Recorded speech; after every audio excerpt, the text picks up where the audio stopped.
Hello guys, welcome back to Utkarsh Shrivastava. आज हम cover करने वाले हैं क्लास 10 ज्योग्राफी को कंप्लीट इस छोटी सी वीडियो के अंदर। तो वीडियो को पूरा देखना, ये वीडियो आपके 20 मार्क्स को पक्का कर देगी।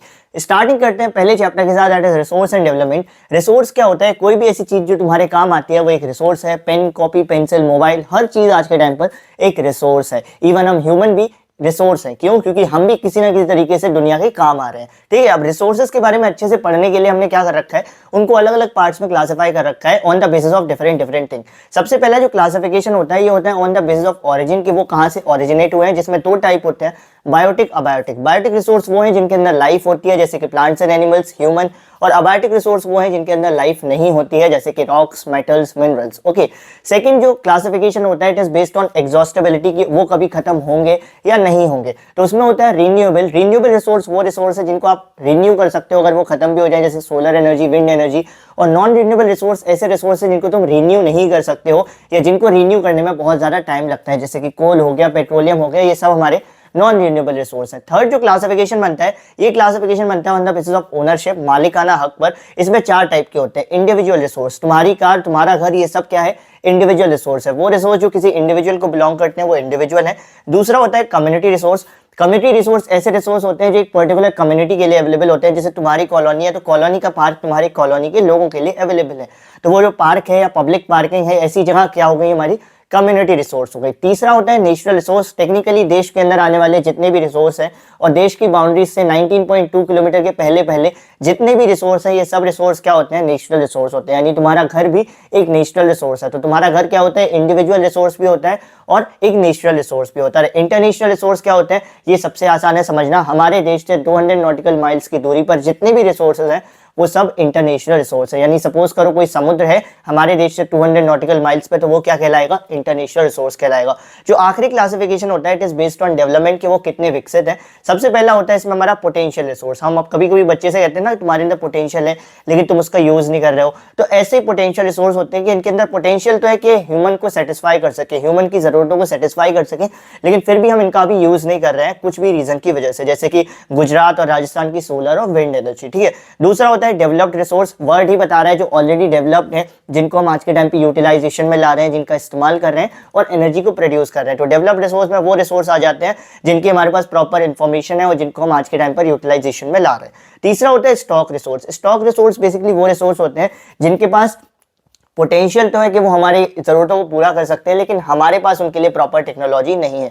जैसे वेस्ट बंगाल में क्या है, H2 और O2 को तोड़कर इलेक्ट्रिसिटी बनाई जा सकती है, लेकिन हमारे पास प्रॉपर टेक्नोलॉजी नहीं है। तो ऐसे रिसोर्स जो जिनके अंदर पोटेंशियल है कि वो ह्यूमन की नीड्स को सेटिस्फाई कर सके, लेकिन हमारे पास उनके लिए प्रॉपर टेक्नोलॉजी नहीं है, वो होते हैं हमारे स्टॉक रिसोर्स। और चौथा होता है रिजर्व। एक बाइक में रिजर्व होता है जो कब काम आता है? जब गाड़ी का पेट्रोल खत्म हो जाता है। उसी तरीके से जो रिजर्व रिसोर्स होते हैं उनको क्या रखा जाता है? उनको बचाकर रखा जाता है, सो दैट वो तब काम आए जब उनकी हमें आगे जरूरत पड़े। तो रिजर्व रिसोर्स वो रिसोर्स है जिनके अंदर पोटेंशियल है, जिनके लिए हमारे पास टेक्नोलॉजी है, लेकिन फिर भी आज के टाइम पर हम उन्हें यूज नहीं कर रहे हैं। I hope so resource classification आपका होगा कंप्लीट। आज के टाइम पर कई सारे ऐसे रिसोर्स हैं जो लिमिटेड है नेचर में, जो बिल्कुल लिमिटेड नंबर में पाए जाते हैं, जिसकी वजह से आज के टाइम पर एक बहुत इंपॉर्टेंट जरूरत है कि हम इन रिसोर्सेज को कंजर्व करें, क्योंकि रिसोर्सेज की संख्या दिन ब दिन कम होती जा रही है। कुछ भी रीजन हो सकता है उसका, कि बहुत खराब तरीके से इस्तेमाल हो रहा है, अनफेयर यूज हो रहा है रिसोर्सेज का, कुछ लोग बहुत ज्यादा रिसोर्सेज को एंजॉय कर रहे हैं और कुछ लोगों के पास बिजली तक नहीं है। इन सब चीजों की वजह से हमको रिसोर्स को यूज करने के लिए प्रॉपर प्लानिंग बनाने की जरूरत है, प्रॉपर एक ऑर्गेनाइज तरीके से रिसोर्सेज का इस्तेमाल करने की जरूरत है। कैसे कोल यूज करेंगे, कैसे पेट्रोलियम यूज करेंगे, इसके लिए बनाई जाती है रिसोर्स प्लानिंग। इंडिया में जो रिसोर्स प्लानिंग होती है उसमें 3 स्टेप होते हैं। Resource planning is very similar to your exam planning. तुम अपनी एग्जाम प्लानिंग के टाइम पर क्या करते हो? सबसे पहले अपने सिलेबस को पूरा देखते हो। दूसरी चीज क्या करते हो? एक प्लानिंग स्ट्रक्चर बनाते हो कि उसमें प्लानिंग स्ट्रेटेजी बनाते हो, टाइम टेबल बनाते हो, ये देखते हुए कि तुमको पहले से क्या क्या आता है और क्या क्या पढ़ना है। और तीसरी चीज तुम क्या करते हो? तुमने जो टाइम टेबल बनाया है उसको अपने डेली रूटीन के साथ मैच करते हो कि क्या तुम उस टाइम टेबल पर फॉलो कर भी पाओगे या नहीं कर पाओगे। सिमिलर चीज होती है रिसोर्स प्लानिंग में। सबसे पहले क्या किया जाता है? चेक किया जाता है कि देश के अंदर कितने रिसोर्स है, यानी identify and making a list of present resource. दूसरा क्या किया जाता है? स्ट्रेटेजी बनाई जाती है, प्लानिंग स्ट्रक्चर बनाया जाता है कि कैसे हम इन रिसोर्सेज को यूज करने वाले हैं with the help of present technology. और तीसरा क्या होता है? हमने जो प्लान बनाया है रिसोर्स के लिए उसको हम मैच करते हैं कि वो हमारे नेशनल डेवलपमेंट प्लान, पूरे देश के डेवलपमेंट प्लान से मैच कर रहा है या नहीं। ऐसा तो नहीं है कि हमने जो प्लान बनाया उससे देश को नुकसान हो रहा हो। तो ये 3 स्टेप्स होते हैं। पहला identifying and making a list of present resource, दूसरा फ्रेमिंग अ प्लानिंग स्ट्रक्चर, और तीसरा matching the resource development plan with natural development plan. इस तरीके से हम रिसोर्स की प्लानिंग करते हैं इंडिया में। मूव ऑन करते हैं नेक्स्ट टॉपिक पे, लैंड रिसोर्स। हमारे इंडिया में जो जमीन है उसको अलग अलग तरीके से यूज किया जाता है। कहीं पर फ्लैट जमीन है, प्लेन जमीन है, तो उसको खेती में इस्तेमाल कर लिया जाता है। कहीं पर ऐसे ऊबड़ खाबड़ जिगजैग जमीन है तो उसका उस तरीके से यूज होता है। लेकिन इसमें जो एक इंपॉर्टेंट टॉपिक आता है लैंड रिसोर्स में, वो होता है हमारा लैंड डिग्रेडेशन। लैंड डिग्रेडेशन क्या होता है? डिग्रेडेशन का मतलब होता है क्वालिटी खराब होना। तो लैंड डिग्रेडेशन का सिंपल मतलब क्या है? जमीन की क्वालिटी कब खराब होती है? जमीन की क्वालिटी का खराब होना। लैंड डिग्रेडेशन का सिंपल मतलब है जमीन की क्वालिटी का खराब होना। और जमीन की क्वालिटी कब खराब होती है? जब या तो वो फर्टाइल नहीं रहती है, उसमें पानी नहीं बचता, या कुछ भी हम कह सकते हैं, जब उसका सॉइल एरोजन हो जाता है। तो इसके कॉजेस क्या है, क्या कारण है कि लैंड की क्वालिटी, जमीन की क्वालिटी खराब हो रही है? तीन मेन कारण माने जाते हैं। Number one is the over irrigation.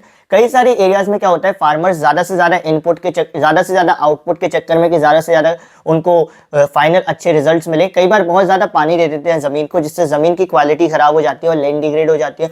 Second होता है ओवर ग्रेजिंग। ये बहुत कॉमन प्रॉब्लम है। जो चरवाहे होते हैं, जो अपने जानवर को चारा चराने ले जाते हैं, वो क्या करते हैं, एक ही एक जगह पर बार बार अपने जानवर को चारा चरवाने के लिए ले जाते हैं, जिससे उस जगह की जमीन को रिकवरी करने का टाइम नहीं मिल पाता है। इसकी वजह से भी जमीन की क्वालिटी खराब होती है। और तीसरा बहुत ही इंपॉर्टेंट रीजन होता है माइनिंग एक्टिविटीज, इंडस्ट्रीज की वजह से। क्या होता है, जो माइनिंग एक्टिविटीज होती है उससे जमीन पर बहुत ही ज्यादा बर्डन पड़ता है, प्रेशर पड़ता है, लोड पड़ता है, जिससे जमीन के अंदर डीप क्रैक्स आ जाते हैं और जमीन की क्वालिटी खराब हो जाती है। तो अब इस लैंड डिग्रेडेशन की प्रॉब्लम को सॉल्व कैसे किया जाए? Very simple. इसको सॉल्व करने के लिए सबसे पहला तो क्या करो, ज्यादा से ज्यादा पेड़ पौधे लगाओ। ज्यादा से ज्यादा पेड़ पौधे लगाओ यानी कि एफोरेस्टेशन करो, तो तुम्हारी लैंड डिग्रेडेशन की प्रॉब्लम सॉल्व हो जाती है।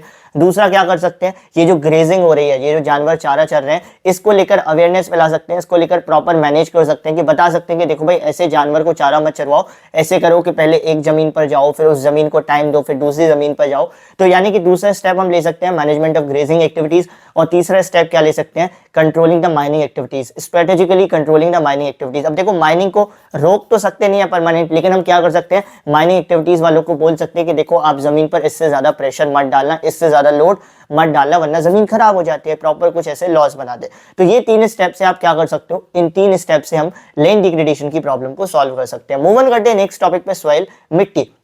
मिट्टी बहुत ही इंपॉर्टेंट रिसोर्स है। मिट्टी की एक इंपॉर्टेंट चीज जो आप याद रखना, उसकी जो टॉप मोस्ट लेयर होती है वो बहुत ही इंपॉर्टेंट होती है, क्योंकि उससे रिलेटेड अभी बहुत चीजें आने वाली हैं। हमारे इंडिया में 6 टाइप की सॉइल पाई जाते हैं। वन बाय वन सबको पढ़ेंगे, जो इंपॉर्टेंट है वही चीज पढ़ेंगे। Number one is alluvial soil. ये इसलिए इंपॉर्टेंट है क्योंकि ये इंडिया में सबसे ज्यादा पाई जाती है और ये 3 इंपॉर्टेंट हिमालय रिवर से मिलकर बनती है। वो 3 हिमालयन रिवर कौन सी है? BIG, Brahmaputra, Indus and Ganga. Big इसकी सिंपल ट्रिक है, ठीक है। अब एलुवियल सॉइल को 2 पार्ट्स में क्लासिफाई किया जाता है, न्यू एलुवियल, ओल्ड एलुवियल। जो नई वाली एलुवियल सॉइल होती है उसको खद्दर बोलते हैं, और पुरानी वाली एलुवियल सॉइल को बंगर बोलते हैं। और ऑब्वियस है जो नई वाली एलुवियल सॉइल होगी यानी कि खद्दर, ये ज्यादा फर्टाइल होगी as compare to bangar. Very simple. Move on करते हैं नेक्स्ट पर। इसकी मैंने मैप आपको बता रखा है मैप वर्क की वीडियो में, तो उसको जाकर देख लेना। 13 मिनट की वीडियो, बहुत अच्छी वीडियो है, मजा आ जाएगा उस वीडियो को देखकर। Black soil. ब्लैक सॉइल क्यों इंपॉर्टेंट है? क्योंकि इसको बेस्ट सॉइल माना जाता है कॉटन को ग्रो करने के लिए, इसलिए इसको ब्लैक कॉटन सॉइल भी कहा जाता है। इसको रिगर सॉइल भी कहा जाता है। और ये बहुत ही फाइन होती है और इनके अंदर बहुत अच्छी कैपेसिटी होती है कि नमी को होल्ड कर सके, वाटर मॉइस्चर को होल्ड कर सके। थर्ड होता है red and yellow soil. Red and yellow soil क्यों जरूरी है? इससे कई बार सवाल बनता है एमसीक्यूज में कि रेड एंड येलो सॉइल का कलर रेडिश क्यों होता है। ये इसलिए होता है क्योंकि ये जो सॉइल होती है ये डेवलप होती है रॉक्स पर, और रॉक में जाकर क्या हो जाता है, आयरन जब जाकर मिल जाता है तो उससे रेड कलर इन सॉइल के अंदर आ जाता है। तो रेडिश कलर जो होता है वो इन सॉइल का, it is due to the diffusion of iron into the rocks. Diffusion यानी कि सिंपली रॉक्स के अंदर जाकर आयरन का मिलना, जिसकी वजह से इनका कलर रेडिश हो जाता है, ठीक है। और इसका मैं मैप वर्क करा चुका हूँ, जिसने भी वो मैप वर्क कर रखा है वो इजीली बोल सकता है कि ये कहाँ पाई जाती है, वो ये कहाँ पाई जाती है। इसकी सिंपल ट्रिक मैंने आपको बता भी रखी है, ठीक है। फोर्थ होता है लेटराइट सॉइल। लेटराइट सॉइल में लेटर का मतलब होता है ब्रिक। ये जनरली उन एरियाज में पाई जाती है जहां पर हाई टेम्परेचर और हेवी रेनफॉल होता है, और हाई टेम्परेचर होने की वजह से जो सॉइल के अंदर जो माइक्रो ऑर्गेनिजम्स होते हैं, छोटे छोटे डिकम्पोजर्स होते हैं, वो मर जाते हैं, जिसकी वजह से सॉइल के अंदर जो ह्यूमस कंटेंट होता है वो बहुत ही कम होता है। ये सवाल भी एमसीक्यू में आ सकता है कि जो ह्यूमस कंटेंट है लेटराइट सॉइल के अंदर वो कम क्यों होता है? It is due to the fact कि जो माइक्रो ऑर्गेनिजम्स होते हैं वो मर जाते हैं हाई टेम्परेचर में रहने की वजह से। Last soil, not last soil, last second soil, arid soil. ये जो सॉइल होती है इसकी में मेन खासियत ये होती है कि ये red, brown to red range करती है कलर में, और ये इतनी ज्यादा फर्टाइल नहीं होती है, लेकिन अगर इनको प्रॉपर इरिगेशन किया जाए तो ये क्या हो जाते हैं, ये फर्टाइल हो जाती है। इन सॉइल के अंदर भी क्या होता है, हाई टेम्परेचर की वजह से ह्यूमस की कमी होती है, मॉइस्चर कंटेंट की कमी होती है। क्यों? क्योंकि हाई टेम्परेचर क्या करता है, माइक्रो ऑर्गेनिजम्स को मार देता है। तो फोर्थ, नॉट फोर्थ यार, मैं क्या बोल रहा हूँ, लास्ट सॉइल होती है फॉरेस्ट सॉइल, ठीक है। फॉरेस्ट सॉइल बेसिकली हिली और माउंटेनियस एरियाज में पाई जाती है, और ये जो सॉइल है ये इसलिए इंपॉर्टेंट होती है क्योंकि ये हमारी ट्रिक की सबसे पहली सॉइल है, FAAVR, F for forest. Forest generally कहाँ पाई जाती है? अब जिसको ये ट्रिक समझ में नहीं आई, अगेन आई एम सेइंग महावर की वीडियो देख लेना, ठीक है। एफ का सिंपल मतलब होता है फॉरेस्ट सॉइल से, और फॉरेस्ट सॉइल हमारी कहाँ पाई जाती है? हिमाचल प्रदेश साइड पाई जाती है, जम्मू एंड कश्मीर साइड पाई जाती है। यहाँ आपका ये मेन सॉइल भी खत्म हो जाता है। मूव ऑन करते हैं नेक्स्ट टॉपिक पर जाते हैं, सॉइल एरोजन। सॉइल एरोजन क्या होता है? मैंने बोला था सॉइल में अपर मोस्ट लेयर होती है वो बहुत ही इंपॉर्टेंट होती है, लेकिन क्या होता है, सपोज करो ये सॉइल है, यहाँ से बहुत तेज पानी बहते हुए आएगा, तो ये क्या करेगा, पानी की सबके टॉप जो सॉइल है उसकी सबसे टॉप वाली लेयर को अपने साथ बहाता चला जाएगा। ये इस प्रोसेस को हम बोलते हैं सॉइल एरोजन, यानी कि जब सॉइल की टॉप मोस्ट लेयर क्या होती है, हट जाती है, रिमूव हो जाती है, इस प्रोसेस को हम सॉइल एरोजन बोलते हैं। कैसे हटती है? जनरली ये पानी से ही हटती है, यानी कि सॉइल एरोजन क्या है? The removal of upper most layer of soil is known as soil erosion. और ऐसा नहीं है कि एक बार लेयर हट गई तो वो लेयर कभी आती नहीं है, जैसे ये जो पानी है ये लेयर को हटाएगा तभी की तभी कुछ टाइम के अंदर अंदर एक नई लेयर भी फॉर्म हो जाती है, यानी कि सॉइल एरोजन और सॉइल फॉर्मेशन दोनों साथ साथ ही चलते रहते हैं, जिससे बैलेंस बना रहे, ठीक है। अब सॉइल एरोजन की प्रॉब्लम को सॉल्व कैसे किया जा सकता है? अगर मैं पूछूं सॉइल एरोजन की प्रॉब्लम को सॉल्व करने का सिंपल तरीका है, ये जो पानी आ रहा है, जो इसको बहा रहा है, इसकी स्पीड को स्लो कर दो। स्लो पानी थोड़ी ना बहा पाएगा सॉइल की टॉप मोस्ट लेयर को, तो इसके लिए हम 3 स्टेप करते हैं पानी की स्पीड को स्लो करने के लिए। नंबर 1 स्टेप होता है स्ट्रिप क्रॉपिंग। स्ट्रिप क्रॉपिंग में क्या करते हैं, सपोज करो ये बहुत बड़ी जमीन है, तो हम क्या करेंगे, इसको छोटी छोटी स्ट्रिप्स में काट देंगे इस जमीन को। इससे क्या होगा, छोटी छोटी लंबी लंबी स्ट्रिप्स में काट देंगे और फिर इन पर फार्मिंग करेंगे, खेती करेंगे। इससे क्या होगा, सपोज करो यहाँ से पानी आता है तो ये पहली स्ट्रिप से टकराएगा, थोड़ी स्लो हो जाएगा, दूसरी पे और स्लो हो जाएगा, तीसरी पे और स्लो हो जाएगा। इससे क्या होगा, सॉइल एरोजन नहीं हो पाएगा। दूसरा स्टेप क्या होता है सॉइल एरोजन को से बचने के लिए, कॉन्ट्योर प्लफिंग। कॉन्ट्योर प्लफिंग में भी हम सिमिलर चीजें करते हैं, आपने जीने देखे होंगे, इस तरीके से होते हैं। इसी तरीके से कॉन्ट्योर प्लफिंग में हम क्या करते हैं, फार्मिंग करते हैं कि इस तरीके से हम अपनी लैंड को डिवाइड कर देते हैं, सो दैट क्या होगा, पानी आएगा, पहले स्टेप पर जाएगा, दूसरे पे आते आते इसकी स्पीड स्लो हो जाएगी। तीसरा तरीका बहुत कॉमन होता है, इसमें होता है मेकिंग शेल्टर बेल्ट्स। कई एरियाज में आपने देखे होंगे बहुत लंबी लंबी लाइन में क्या होता है, पेड़ लगे हुए थे, बहुत ही लंबी लाइन में बहुत बड़े बड़े पेड़। उनको क्यों लगाया जाता है, सो दैट जब पानी वहां आए तो हर एक पेड़ से टकराते टकराते पानी की स्पीड स्लो हो जाए और सॉइल एरोजन ना हो पाए। ये 3 स्टेप होते हैं सॉइल एरोजन से बचने के लिए, सॉइल एरोजन को सॉइल को कंजर्व करने के लिए। आई होप सो आपको ये चैप्टर समझ आया हो। मूव ऑन करते हैं हमारे नेक्स्ट चैप्टर पे। चैप्टर हमारा आता है forest and wild life resources. इस चैप्टर को हम बहुत ही जल्दी कवर कर लेंगे, बहुत ही छोटा सा चैप्टर है। बेसिकली हम लोग क्या करते हैं, हमारे इंडिया में जो प्लांट्स और एनिमल्स हैं इनके एग्जिस्टेंस को फॉर ग्रांटेड ले लेते हैं और कहते हैं कि ये लोग जिए तो जिए, नहीं जीना है तो नहीं जिए। ये बहुत ही गलत तरीका होता है इनको देखने का। बेसिकली इनका रहना भी उतना इंपॉर्टेंट है जितना हमारा इस एनवायरमेंट में रहना इंपॉर्टेंट है। इसको लेकर क्या कर रखा है, इनकी पॉपुलेशन के बेसिस पर IUCN ने, international union for conservation of nature and natural resources ने क्या कर रखा है, ये जो अलग अलग प्लांट्स और एनिमल्स की स्पीसीज है इनको कुछ कुछ पार्ट्स में क्लासिफाई किया है on the basis of their population. Number 1 classification होता है नॉर्मल स्पीसीज। नॉर्मल स्पीसीज में वो सभी स्पीसीज आ जाती हैं प्लांट्स और एनिमल्स की जिनकी पॉपुलेशन नॉर्मल है, यानी अभी उस पर कोई खतरा नहीं मंडरा रहा है। जैसे ह्यूमन की पॉपुलेशन तो नॉर्मल से भी ज्यादा है, लेकिन इनकी पॉपुलेशन बस नॉर्मल है, ठीक है। दूसरा होता है इंडेंजर्ड स्पीसीज। इंडेंजर्ड स्पीसीज वो स्पीसीज होती हैं जिन पर खतरा मंडरा रहा है उनकी एक्जिस्टेंस के खत्म होने का, ऑलमोस्ट एक्सटिंक्ट होने का।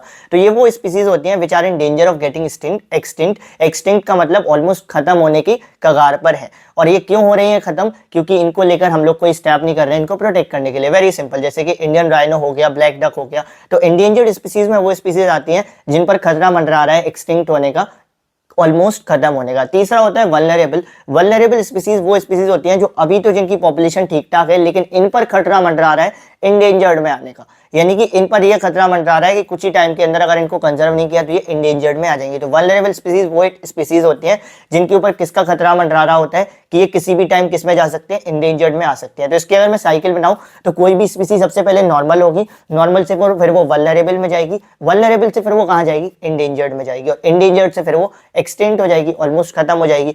चौथी स्पीसीज होती है rare species. Rare species generally वो होती है जिनकी ऑलरेडी बहुत ही कम पॉपुलेशन पाई जाती है, जो ऑलरेडी बहुत ही कम पॉपुलेशन में पाई जाती हैं और इन पर भी खतरा मंडरा रहा होता है कि ये भी इंडेंजर्ड हो सकते हैं किसी भी टाइम पर।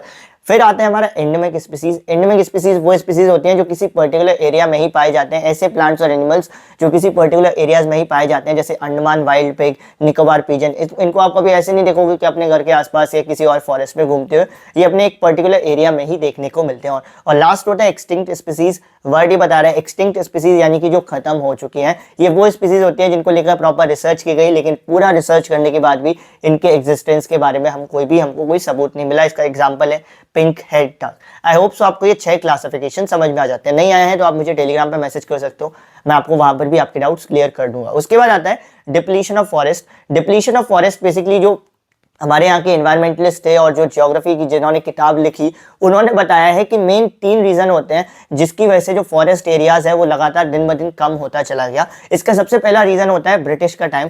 ब्रिटिश के टाइम पर क्या हुआ था, कॉलोनियल पीरियड के टाइम पर agriculture, railways, harbour, commercial and mining activities, इन सब चीजों का डेवलपमेंट हुआ, जिसकी वजह से बहुत सारे फॉरेस्ट एरिया को क्लियर किया गया था और इसकी वजह से जो forest as a resource deplete हुआ। ठीक है, पहला रीजन ये माना जाता है फॉरेस्ट एरियाज के कम होने का। दूसरा रीजन क्या माना जाता है, दूसरा रीजन माना जाता है लार्ज स्केल डेवलपमेंट प्रोजेक्ट्स। ये जो बड़े बड़े डेवलपमेंट प्रोजेक्ट्स होते हैं जैसे कि डैम्स या बड़ी बड़ी इंडस्ट्रीज, फैक्ट्रीज का बनना, इनकी वजह से भी बहुत बड़ा फॉरेस्ट एरिया को क्लियर किया जाता है और फॉरेस्ट एरियाज कम होता है, यानी कि फॉरेस्ट का डिप्लीशन होता है। अब आपको भी पता है कोई भी चीज जो आपके काम आती है वो एक रिसोर्स है, तो फॉरेस्ट भी तो आपके काम आ रही है, तो फॉरेस्ट को भी हम क्या बोल सकते हैं, रिसोर्स बोल सकते हैं। तो फॉरेस्ट का एज अ रिसोर्स कम होने के क्या रीजन है, पहला कॉलोनियल पीरियड से रिलेटेड है, ब्रिटिश के टाइम से रिलेटेड है, और दूसरा तुम्हारा लार्ज स्केल डेवलपमेंट प्रोजेक्ट्स। एक और रीजन है जो रीजन के बारे में कोई ज्यादा बात नहीं करते हैं, वो रीजन बताया है एनवायरमेंटलिस्ट, जो बड़े बड़े एक्सपर्ट थे, उन्होंने बोला है कि एक जो सबसे बड़ा फैक्टर जिसकी वजह से इंडिया में फॉरेस्ट एरिया कम हुआ है या उसकी क्वालिटी खराब हुई है, वो है ग्रेजिंग और फ्यूल वुड कलेक्शन। ग्रेजिंग यानी कि जानवर का जाकर चारा चलना,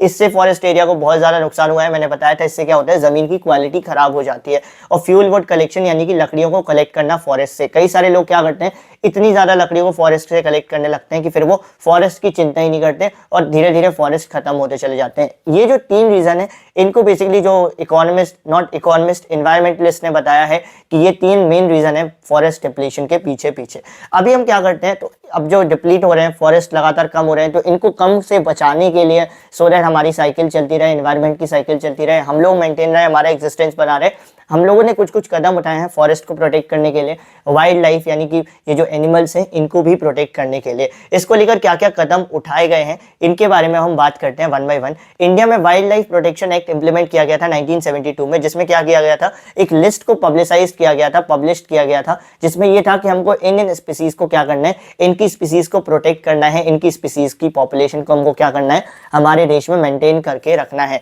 और इस प्रोजेक्ट का मेन ऑब्जेक्टिव क्या था कि ये जो इंडेंजर्ड स्पीसीज है जो दिन ब दिन कम होती जा रही है, इनकी पॉपुलेशन को सिंपली हम क्या करें, मेंटेन करें। और कैसे मेंटेन होगी, जब हम हंटिंग जैसी चीजें या और भी ऐसी पोचिंग जैसी चीजों को बैन कर देंगे, जिससे क्या होगा, लोग हंट करने नहीं जाएंगे। साथ ही साथ जब हम इनको लीगल प्रोटेक्शन दे देंगे जानवरों को कि आपके साथ कुछ गलत होता है तो सरकार आपके साथ खड़ी है, कानून आपके साथ खड़ा है। इसी को लेकर क्या किया गया था, वाइल्ड लाइफ प्रोटेक्शन एक्ट को लेकर हमारे देश में कई सारे नेशनल पार्क्स बनाए गए हैं, वाइल्ड लाइफ सेंचुरीज बनाई गई हैं, जिससे क्या हो सके, ये जो एनिमल्स हैं इनको एक शेल्टर मिल सके, रहने के लिए एक प्रॉपर एनवायरनमेंट मिल सके जहां पर ये लोग रह सके और इनकी पॉपुलेशन खत्म ना हो। तो ये कुछ स्टेप्स लिए गए थे। साथ ही साथ सेंट्रल गवर्नमेंट ने क्या किया था, कुछ और स्पेसिफिक स्पीसीज के लिए कुछ अलग अलग प्रोजेक्ट्स भी उठाए थे। जैसे टाइगर के लिए तो एक पर्टिकुलर एक प्रोजेक्ट ही बनाई दिया गया था जिसका नाम ही था प्रोजेक्ट टाइगर। प्रोजेक्ट टाइगर एक बहुत ही वेल पब्लिसाइज्ड एंड बहुत फेमस प्रोजेक्ट था जो पूरे वर्ल्ड में वाइल्ड लाइफ के मामले में फेमस हुआ था, क्योंकि इससे इंडिया को टाइगर की पॉपुलेशन बढ़ाने में, मेंटेन करने में फायदा भी हुआ था। आज के टाइम पर धीरे धीरे फायदा उसका कम होता गया, लेकिन स्टार्टिंग में बहुत ही ज्यादा फायदा हुआ था। इसमें क्या किया गया था, इसके तहत कई सारे नेशनल पार्क और टाइगर रिजर्व्स को बनाया गया था, जैसे जिम कॉर्बेट नेशनल पार्क है, इन सभी चीजों को बनाया गया था। और साथ ही साथ इसमें यह नहीं बोला गया था कि हमको सिर्फ टाइगर को प्रोटेक्ट करना है, इसमें यह भी बोला गया था कि और भी जो स्पीसीज है जो टाइगर से रिलेटेड है या जो इकोलॉजिकल इंपॉर्टेंट इश्यूज हैं, उन सबको भी हमको प्रोटेक्ट करना है। क्योंकि ऐसा नहीं है कि आपने खाली टाइगर को प्रोटेक्ट कर लिया और बाकी छोटे छोटे जानवरों को मरने दिया, तो टाइगर क्या खाएगा, फिर तो टाइगर भी एक टाइम के बाद खत्म हो जाएगा। तो इसीलिए ओवरऑल माना जाता है अगर तुमको प्रोटेक्ट करना है तो पूरा इकोलॉजिकल प्रोटेक्ट ही करना पड़ेगा, किसी एक स्पीसी को प्रोटेक्ट करके कोई फायदा नहीं था। तो प्रोजेक्ट टाइगर में सिर्फ टाइगर को ही नहीं प्रोटेक्ट किया गया, बाकी सभी इकोलॉजिकल चीजों को भी प्रोटेक्ट करने पर ध्यान दिया गया। और बाद में क्या हुआ, 1986 में भी जो वाइल्ड लाइफ प्रोटेक्शन एक्ट आया, उसमें फिर क्या करने लगे हम, कुछ बटरफ्लाईज को भी, एक ड्रैगन फ्लाई को भी, इन सबको भी हम इस लिस्ट में रखने लगे कि हमको इनको भी प्रोटेक्ट करके रखना है। 1991 में हमने प्लांट्स को तक कैटेगराइज कर लिया कि ये स्नेक प्लांट्स की 6 स्पीसीज को हमको हमारे देश में मेंटेन करके रखना है। तो क्या होने लगे, थोड़े धीरे धीरे जैसे टाइम बीता नए नए स्टेप्स ले जाने लगे सो दैट हम क्या कर सके, प्लांट्स और एनिमल्स को प्रोटेक्ट करके रख सके। इंडिया में जितना भी फॉरेस्ट एरिया उसको 3 पार्ट्स में क्लासिफाई करते हैं, रिजर्व, प्रोटेक्टेड एंड अनक्लास्ड।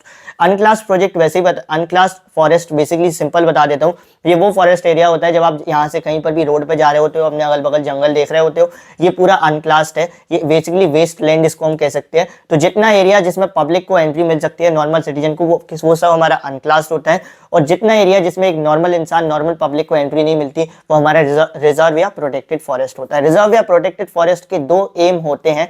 बेसिकली इनके 2 एम क्या होते हैं, पहला तो जो स्पीसीज हैं, जो प्लांट्स और एनिमल्स हैं, इनको इनका प्रॉपर एनवायरनमेंट प्रोवाइड करना, और दूसरा यहाँ से इन जो फॉरेस्ट है रिजर्व और प्रोटेक्टेड से, इनसे कॉमर्शियल पर्पस की चीजों को ऑब्टेन करना। जैसे इन फॉरेस्ट में जनरली टिम्बर को ग्रो किया जाता है, क्योंकि टिम्बर की लकड़ी बहुत ही इंपॉर्टेंट होती है, ये बहुत ही स्ट्रॉन्ग वुड होती है और ये कॉमर्शियल पर्पज में काम आती है। तो सिंपल है, ये जो रिजर्व फॉरेस्ट होते हैं, प्रोटेक्टेड फॉरेस्ट, इनका यूज कॉमर्शियल पर्पस के लिए किया जाता है। जो अनक्लास्ड फॉरेस्ट होते हैं ये वेस्टलैंड टाइप्स होती हैं, जहां पर कोई भी एंट्री, किसी को भी एंट्री मिल सकती है, लेकिन रिजर्व और प्रोटेक्टेड फॉरेस्ट में किसी भी नॉर्मल सिटीजन को विदाउट परमिशन एंट्री नहीं मिलती है। ओके, मूव ऑन करते हैं नेक्स्ट टॉपिक पर, कम्युनिटी एंड कंजर्वेशन। हमारे इंडिया में कई सारी ऐसी कम्युनिटीज हैं जिनके लिए उनका घर क्या है, जिनके लिए उनका घर ये फॉरेस्ट एरियाज ही है। जैसे झारखंड में आदिवासी हैं, तो उनके लिए क्या है, ये फॉरेस्ट एरियाज ही उनका घर है। इसीलिए क्या हुआ है, कई सारे एरियाज में ये जो विलेजर्स हैं, गांव वाले, इन्होंने खुद से लड़ा है सरकार के खिलाफ कि हमको क्या करना है, फॉरेस्ट एरियाज को प्रोटेक्ट करना है। कई सारी जगहों पर, जैसे राजस्थान की अलवर डिस्ट्रिक्ट है, वहां पर 5 गांवों ने मिलकर क्या कर रखा है, अपने खुद के रूल्स एंड रेगुलेशंस बना रखे हैं कि अगर आप यहाँ पर आते हो तो यहाँ के फॉरेस्ट एरियाज में आप ये चीजें नहीं कर सकते हो। जैसे उन्होंने हंटिंग को बैन कर रखा है, अगर आप यहाँ के फॉरेस्ट में आए तो हम आपको हंटिंग करने ही नहीं देंगे। उन्होंने बोला है हम आपको किसी भी ऐसी स्पीसीज को नहीं मारने देंगे जिनको आप मारना चाहते हो, सो दैट आप उसको उससे प्रॉफिट कर सको या बिजनेस कर सको। जैसे कई बार क्या होता है, टाइगर को मारा जाता है उसकी स्किन के लिए, तो उन्होंने ये सभी चीजों को क्या कर रखा है, बैन कर रखा है।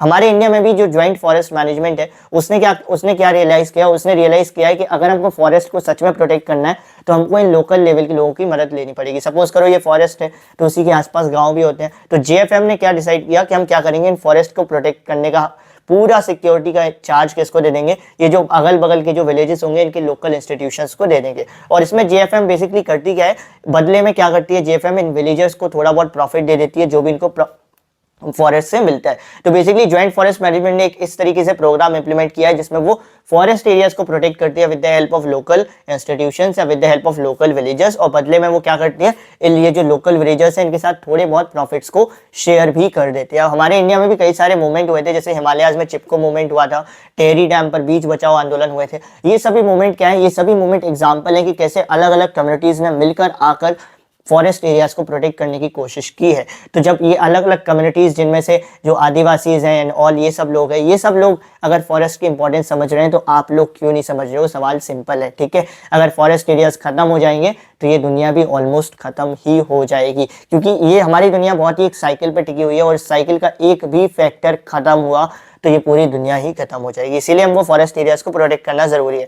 अगर मैं पूछूं why do we need to conserve the forest area, तो इसका सिंपल आंसर है क्योंकि जो फॉरेस्ट एरिया है वो बहुत ही लिमिटेड है, और साथ ही साथ अगर फॉरेस्ट एरियाज पे ऐसे ही गलत फैक्टर से उसका डिप्लीशन होता रहा तो इकोलॉजिकल बैलेंस नहीं रहेगा, जिससे क्या होगा, पूरी इकोलॉजिकल साइकिल डिस्टर्ब हो जाएगी, लाइफ साइकिल डिस्टर्ब हो जाएगी और ह्यूमन का एग्जिस्टेंस भी खत्म हो जाएगा। ये हमारा चैप्टर खत्म होता है, कौन सा वाला, forest and wild life resources वाला। मूव ऑन करते हैं थर्ड चैप्टर पे, दैट इज वाटर रिसोर्सेज। बहुत ही छोटा सा चैप्टर है, ठीक है। बेसिकली हम सभी जानते हैं कि इस दुनिया में बहुत सारा पानी अवेलेबल है, लेकिन फिर भी हम देखते हैं कि दुनिया में क्या हो रहा है, पानी की शॉर्टेज हो रही है। ऐसा इसलिए है क्योंकि पानी तो बहुत सारा है, लेकिन जो फ्रेश वाटर है, जो पीने के काम आ सकता है, यूज करने के काम आ सकता है, वो बहुत ही कम है।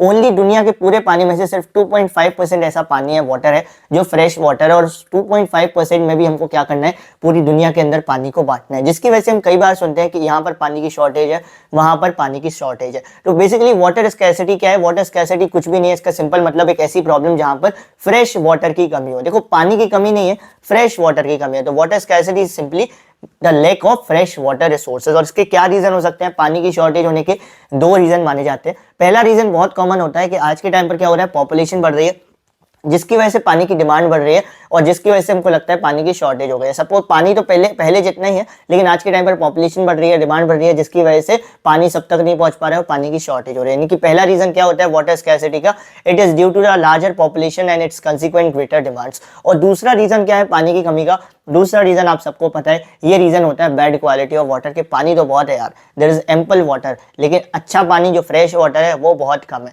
तो दो क्या रीजन है, पॉपुलेशन को बढ़ना जिससे डिमांड्स का बढ़ना, उससे वाटर शॉर्टेज हो रही है, और दूसरा बैड क्वालिटी ऑफ वाटर एक बहुत बड़ा रीजन है पानी की शॉर्टेज होने का। और इसीलिए आज के टाइम पर हमको क्या जरूरत है, हमको जरूरत है कि हमारे इंडिया में जितने भी फ्रेश वाटर के रिसोर्सेज हैं जहाँ से हमको पानी ऑब्टेन होता है, इनको कंजर्व करें और सही तरीके से मैनेज करें। इसको लेकर हमारे इंडिया में कई सारे प्रोजेक्ट्स बनाए गए, जैसे मल्टीपर्पज रिवर प्रोजेक्ट उसका क्लियर एग्जांपल है। ये जो प्रोजेक्ट्स बनाए गए थे ये पानी से रिलेटेड प्रोजेक्ट्स थे, जिनको बनाया गया था बहुत सारे गोल्स को अचीव करने के लिए। मल्टी का मतलब होता है मैनी, पर्पज का मतलब गोल्स।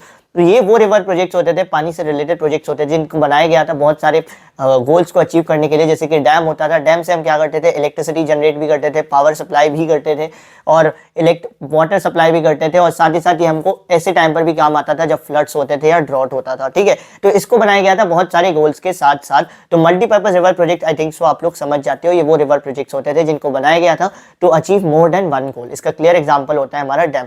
डैम बेसिकली होता क्या है, डैम एक तरीके का बैरियर है या ब्रेकर है between the natural flow of water. Suppose करो ये नदी थी, बहुत ही शानदार पानी बह रहा था, मैंने यहाँ पे डैम खड़ा कर दिया, तो डैम क्या हो गया, डैम बेसिकली एक बैरियर है जिसने क्या कर रखा है, पानी के नेचुरल फ्लो को रोक रखा है। ठीक है, तो डैम बेसिकली क्या होता है, डैम से हम बहुत सारे गोल्स को अचीव भी करते हैं, और डैम एक बेसिकली एक बैरियर टाइप है between the natural flow of water. और जवाहरलाल नेहरू जी ने क्या कहा था, ये जो डैम है ये हमारे मॉडर्न इंडिया के नए टेम्पल्स है, यानी कि इनको मंदिर कहा था उन्होंने। हमारे इंडिया के नए मंदिर कौन होंगे, ये डैम से होंगे। That Nehru ji said dams are the temple of modern India. लेकिन ये जो डैम है इनके बनने को कई बार अपोज किया जाता है, कई बार लोग कहते हैं कि डैम्स को इस एरिया में नहीं बनना चाहिए, या उनके बनाने को कई बार क्रिटिसाइज किया जाता है। इसके क्या रीजन है, इसके मेनली 4 रीजन निकल कर आते हैं।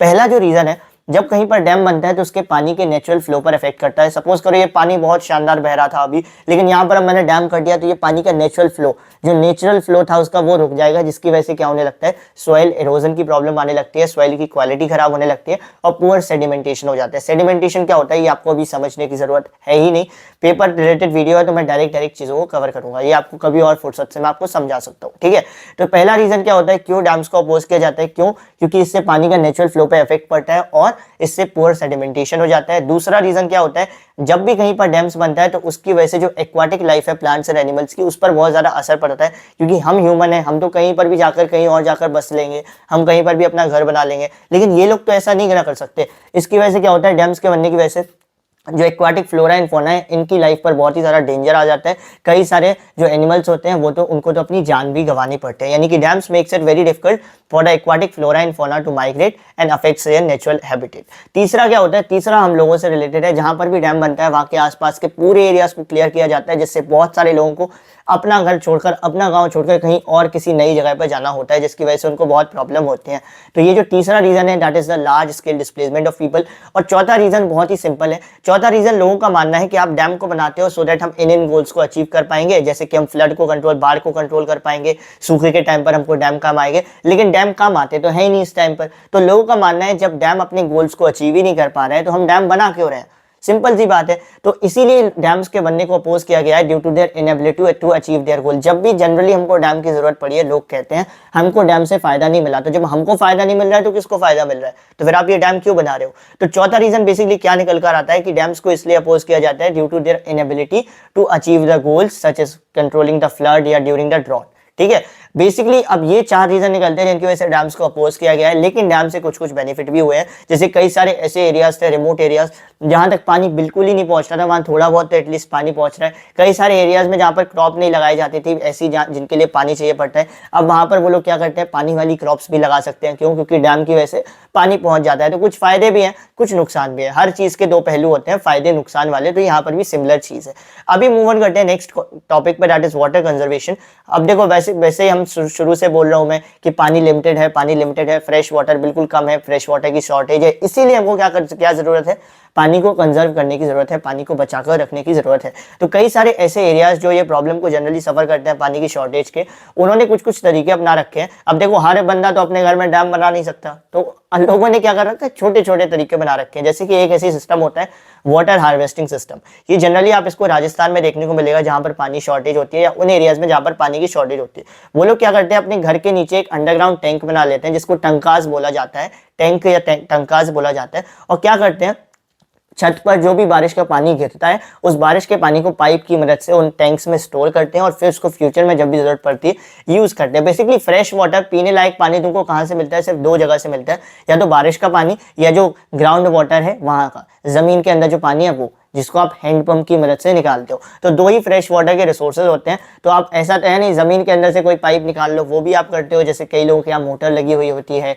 ना, तो वो भी आप कर सकते हो। बोरिंग होती है कई लोगों के यहाँ। और सिमिलर दूसरी चीज आप क्या कर सकते हो, अब हर इंसान तो अपने घर बोरिंग नहीं ना करेगा, हर इंसान के पास इतना पैसा नहीं है, तो वो क्या क्या कर लेता है, कोई सिंपल तरीका अपना लेता है कि हमने क्या किया, जो छत पर पानी आएगा उस पानी को स्टोर करके अपने पास रखेंगे, और इस तरीके से हम क्या करेंगे, फ्रेश वाटर को स्टोर करेंगे और फ्यूचर में यूज करेंगे। तो ये कुछ कुछ तरीके अपनाए जाते हैं इंडिया में पानी को कंजर्व करने के लिए, और इसी सिस्टम को हम वाटर हार्वेस्टिंग सिस्टम भी कहते हैं, जहां पर हम बारिश के पानी को कंजर्व करते हैं for the future needs. I hope so आपको ये टॉपिक भी क्लियर होगा, आपको ये इमेज भी दिख रही होगी जिसमें क्लियर एग्जांपल है कि वाटर को कैसे कंजर्व किया जाता है। यहाँ पर पाइप वाइप सब कनेक्टेड दिख रहा होगा। ये आपका इस चैप्टर का डी एंड होता है। इस चैप्टर से एक केस स्टडी आना पक्का है, तो इस चैप्टर की थ्योरी को जो मैंने पढ़ाया है उसको एक बार रिवाइज जरूर कर लेना, क्योंकि ये पक्का ही पक्का आएगी एक केस स्टडी से 4 नंबर की। यहाँ होता है हमारे इस चैप्टर का डी एंड। मूव ऑन करते हैं नेक्स्ट चैप्टर पे। साथ ही साथ उसके पहले एक और चीज बोलूंगा, ये जो 3 चैप्टर्स है, वीडियो को रोककर एक बार इन 3 चैप्टर्स से गो थ्रू कर लो। कोई भी डाउट लग रहा है कमेंट सेक्शन में, टेलीग्राम पर मुझे बता देना, टेलीग्राम पर बता देना। कमेंट सेक्शन का मैं अभी रिप्लाई नहीं कर पा रहा हूँ क्योंकि अभी एग्जाम टाइम है, तो मैं अभी थोड़ा सा बिजी हूँ। तो आप टेलीग्राम पर मुझे मैसेज कर देना, मैं वहां आपके डाउट्स को क्लियर कर दूंगा। ओके, मूव ऑन करते हैं नेक्स्ट चैप्टर पर, दैट इज एग्रीकल्चर। स्टार्ट करते हैं हमारे चैप्टर एग्रीकल्चर को। हम भी जानते हैं एग्रीकल्चर एक प्राइमरी एक्टिविटी है, इसमें मेनली क्या किया जाता है, फार्मिंग को किया जाता है। हमारे इंडिया में एग्रीकल्चर बहुत कॉमन प्रैक्टिस है। हमारे इंडिया में जितनी भी टाइप ऑफ फार्मिंग हो रही है उनको हम बेसिकली 3 पार्ट्स में क्लासिफाई करते हैं। 3 पार्ट्स में हम फार्मिंग को बांटते हैं। पहला होता है प्रिमिटिव, दूसरा होता है इंटेंसिव और तीसरा होता है commercial. Primitive subsistence farming generally गरीब किसानों के द्वारा की जाती है, जो छोटी सी जमीन पर क्या करते हैं, खेती करते हैं विद द हेल्प ऑफ पुराने टूल्स, प्राइमरी टूल्स जैसे कि हो, डग, हल, इन सब चीजों की मदद से। और साथ ही साथ ये जो फार्मर्स होते हैं ये बेसिकली कोई फर्टिलाइजर, पेस्टिसाइड्स इनका इस्तेमाल नहीं करते। ये बेसिकली मॉनसून पे ही, यानी बारिश के पानी पर ही और पानी की नेचुरल फर्टिलिटी पर ही, इन्हीं सब चीजों पर डिपेंड करते हैं कि यही सब कुछ है। तो प्रिमिटिव सब्सिस्टेंस फार्मिंग बेसिकली छोटी सी जमीन पर की जाती है विद द हेल्प ऑफ पुराने टूल्स। दूसरा होता है intensive subsistence farming. Intensive subsistence farming generally उन एरियाज में की जाती है जहां पर पॉपुलेशन बहुत हाई होती है, जिसकी वजह से खाने की डिमांड जो होती है वो बहुत ही ज्यादा होती है। तो इस फार्मिंग को जनरली हम हाई पॉपुलेशन प्रेशर वाले एरियाज में करते हैं, जहां पर हम क्या करते हैं, ज्यादा से ज्यादा प्रोडक्शन को ऑब्टेन करने के लिए, रिजल्ट को ऑब्टेन करने के लिए बहुत सारे बायोकेमिकल इनपुट्स का इस्तेमाल करते हैं। और तीसरा होता है commercial farming. Commercial farming word ही बताता है ऐसी फार्मिंग जिसको कॉमर्शियल पर्पस के लिए यूज किया जाता है। इसमें खास बात ये होती है कि यहाँ पर HYV seeds, high yield variety seeds का यूज होता है, फर्टिलाइजर्स का यूज होता है, इंसेक्टिसाइड्स, पेस्टिसाइड्स, हर प्रकार के मॉडर्न इनपुट्स का यूज होता है। इसका क्लियर एग्जांपल है हमारा प्लांटेशन। प्लांटेशन में हम क्या करते हैं, किसी भी एक क्रॉप को बहुत ही बड़े लेवल पर, बहुत ही बड़े मास स्केल पर ग्रो करते हैं फॉर कमर्शियल पर्पस। जैसे चाय पत्ती की प्लांटेशन होती है असम में, और फिर उसको पूरे वर्ल्ड के अलग अलग हिस्सों में एक्सपोर्ट किया जाता है। ठीक है, हमारे इंडिया का जो क्रॉपिंग पैटर्न है, तो हमारे इंडिया में 3 टाइप की क्रॉप को ग्रो किया जाता है, रवि, खारिफ एंड जायद। रवि क्रॉप्स को हम विंटर क्रॉप्स बोलते हैं, खरीफ क्रॉप को हम मानसून क्रॉप्स ही बोलते हैं, और जैद क्रॉप को जैद ही बोलते हैं। रवि क्रॉप बेसिकली ये जो क्रॉप्स होते हैं इनको लगाया जाता है, इनको सो किया जाता है at the time of October November के टाइम पर, और इनको हार्वेस्ट किया जाता है, इनको काटा जाता है मार्च अप्रैल के टाइम पर। ठीक है, जैसे कि अभी आज के टाइम पर आप देख रहे होगा वीट को ग्रो किया जा रहा होगा, तो अभी मार्च अप्रैल चल रहा है, तो वीट को अब कटना शुरू हो चुका है, गेहूं जो है वो खेतों से अब कटना शुरू हो चुका है। क्यों? क्योंकि गेहूं एक रवि क्रॉप है। दूसरा होता है खरीफ क्रॉप। खरीफ क्रॉप को लगाया जाता है। खरीफ क्रॉप को लगाने की कोई फिक्स डेट नहीं है, क्योंकि देश में मानसून के आने की कोई फिक्स डेट नहीं होती। तो बेसिकली हम बोलते हैं इन क्रॉप्स को हम ग्रो करते हैं, सो करते हैं तब जब देश के अंदर मानसून आता है या उस हिस्से के अंदर मानसून आता है, और इनको हम हार्वेस्ट करते हैं ऑलमोस्ट सितंबर अक्टूबर के टाइम तक हम इनको काट लेते हैं। कुछ क्रॉप्स होती हैं जो नवंबर तक भी चली जाते हैं। तो खरीफ क्रॉप क्या होती है, मानसून क्रॉप होते हैं जिनको ग्रो किया जाता है इन द स्टार्टिंग, जब मानसून अराइव होता है इनको हार्वेस्ट किया जाता जाते हैं अक्टूबर के टाइम तक। और थर्ड बचता है हमारा जेड क्रॉप्स। तो ये जो रबी क्रॉप खरीफ क्रॉप के बीच में थोड़ा सा टाइम रह जाता है किसानों के पास, किसान भाई लोगों के पास, तो वो लोग क्या करते हैं, जेड क्रॉप्स को ग्रो करते हैं छोटे से सीजन में, जैसे कि मस्क मेलन, वाटरमेलन। ठीक है, इसका रबी क्रॉप्स का क्लियर एग्जांपल हो जाता है हमारा वीट हो जाता है, बार्ली हो जाता है, पीस हो जाता है। खरीफ क्रॉप्स का सिंपल एग्जांपल हमारा हो जाता है सबसे इंपॉर्टेंट राइस हो जाता है, मेज हो जाता है, पैडी हो जाता है। और जेड क्रॉप्स का हो जाता है watermelon, muskmelon. Move on करते हैं नेक्स्ट टॉपिक पे, दैट इज अलग अलग क्रॉप्स की कंडीशंस को अब हम समझेंगे इस टॉपिक में। तो मूव ऑन करते हैं हमारे नेक्स्ट टॉपिक में, राइस को लेकर। राइस हमारे इंडिया की एक स्टेपल फूड क्रॉप है, सबसे ज्यादा यूज करी जाने वाली, कंज्यूम करे जाने वाली क्रॉप है। अब मैं आपको सिंपल सी चीज बताता हूँ कैसे आप क्रॉप की कंडीशंस को याद करेंगे। इसको लेकर मैंने एक 2 मिनट की वीडियो भी बना रखी होगी, वो भी आप एक देख लेना। ठीक है, राइस क्या है, खरीफ क्रॉप है। खरीफ क्रॉप यानी गर्मी वाली क्रॉप है। गर्मियों में क्या होता है, जो टेम्परेचर होता है वो 25 डिग्री सेल्सियस के आसपास होता है, ऑब्वियस है, या उससे ज्यादा ही होता है। और जो रेनफॉल होता है वो क्या होता है, या तो 100 सेंटीमीटर या 100 सेंटीमीटर से ज्यादा ही होता है। तो अब आपको ये बस याद कर लेना है कौन सी क्रॉप रबी है, कौन सी खरीफ है, और आप उसमें सिंपल सब में सेम कंडीशन लिख के आ सकते हो। ऐसा तो है नहीं आपके पेपर में सिर्फ रबी और खरीफ ही पूछेगा, मुश्किल से एक सवाल आएगा रबी या खरीफ पे कि ये इस क्रॉप की कंडीशन बता दो, इस क्रॉप की कंडीशन बता दो। तो अगर आपको ये याद है कि ये क्रॉप रबी है, ये क्रॉप खरीफ है, तो आप सीधा बोल सकते हो कि खरीफ क्रॉप है तो इसको टेम्परेचर चाहिए 25 से ऊपर और रेनफॉल चाहिए 100 सेंटीमीटर से ऊपर, दैट्स इट। और अगर रबी क्रॉप है तो रबी क्रॉप यानी विंटर सीजन वाली क्रॉप, तो इसको टेम्परेचर चाहिए 21 से कम और रेनफॉल चाहिए 75 टू 100। सिंपल सिंपल सी ट्रिक है। तो अगर मैं बोलूँ राइस है, अभी मैंने राइस की तरफ देखा भी नहीं है एक बार सही से, तो राइस है, राइस के लिए मैं बोलूंगा कि इसको टेम्परेचर चाहिए 25 से ज्यादा, रेनफॉल चाहिए 100 सेंटीमीटर या उससे ज्यादा। अभी देखता हूँ, बिल्कुल सही चीज। और मैं लिटरली बोल रहा हूँ, मैंने अभी तक चेक भी नहीं किया था कि ये मैं जो बोल रहा हूँ वो सही था या गलत था, लेकिन मैंने ये ट्रिक अपने टाइम पे यूज की थी, आपको भी बता रहा हूँ। दूसरा आता है वीट। वीट हमारी रबी क्रॉप है, अगेन सेम चीज बोलूंगा, रबी क्रॉप यानी विंटर सीजन, यानी कि टेम्परेचर होता है 20-21 से कम ही कम और रेनफॉल होता है 75 टू 100 सेंटीमीटर, कम रेनफॉल होता है। सिमिलर चीज का यहाँ पे लिखी है, चेक कर लेते हैं। It requires cool growing season, ठंडक वाला सीजन चाहिए होता है, 20 डिग्री से कम ठंडक ही होती है। और रेनफॉल कितना, 75, 50 to 75, very obvious, 50 to 75, 75 to 100 similar चीजें हो जाती है। इसका दोनों का मतलब कम रेनफॉल ही निकल कर आता है। तो इस तरीके से आपको हर एक क्रॉप की कंडीशन याद हो जाएगी। अब बस ये याद कर लो रबी के लिए क्या कंडीशन है, खरीफ के लिए क्या कंडीशन है। मिलेट्स के लिए भी आप सेम चीज याद कर सकते हो, ज्वार, बाजरा, रागी, इन सब में आपको बस खाली ये याद करना है कौन सी रबी है, कौन सी खरीफ है। टेम्परेचर और रेनफॉल तो आपको वैसे भी याद ही रहेगा। तो ये चीज मैं आपको स्किप कर रहा हूँ, ये चीज मैं आपको पीडीएफ में दे दूंगा, तो आप एक एक करके सबको देख भी सकते हो। ठीक है, मूव ऑन करते हैं शुगर केन पे। शुगर केन इसलिए बता रहा हूँ क्योंकि ये इंपॉर्टेंट है। इस चैप्टर से 5 मेन इंपॉर्टेंट क्रॉप निकल कर आती है, शुगर केन, राइस, व्हीट और कॉटन, और एक और कोई क्रॉप होगी तो मैं आगे बता देता हूँ, हो सकता है 4 ही हो।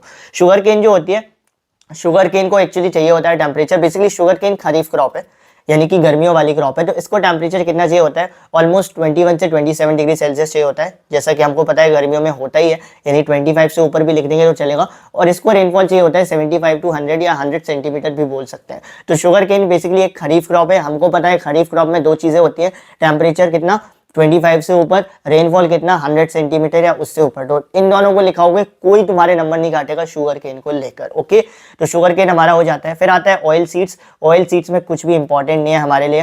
टी आता है। टी हमारे लिए, चाय पत्ती हमारे लिए इसलिए इंपॉर्टेंट है क्योंकि इसके ये इसकी प्लांटेशन की जाती है हमारे इंडिया में। इसको बहुत बड़े लेवल पे असम में ग्रो किया जाता है, फिर वर्ल्ड के अलग अलग पार्ट्स में भेजा जाता है। कॉफी हमारे लिए कोई खास इंपॉर्टेंट नहीं है, बस इंपॉर्टेंट ये चीज याद रखना है कि हमारे इंडिया में कौन सी वैरायटी ऑफ कॉफी को प्रोड्यूस किया जाता है, अरेबिका वैरायटी ऑफ कॉफी को प्रोड्यूस किया जाता है। उसके बाद हमारा नेक्स्ट टॉपिक आता है non food crops. Non food crops में आ जाता है रबर।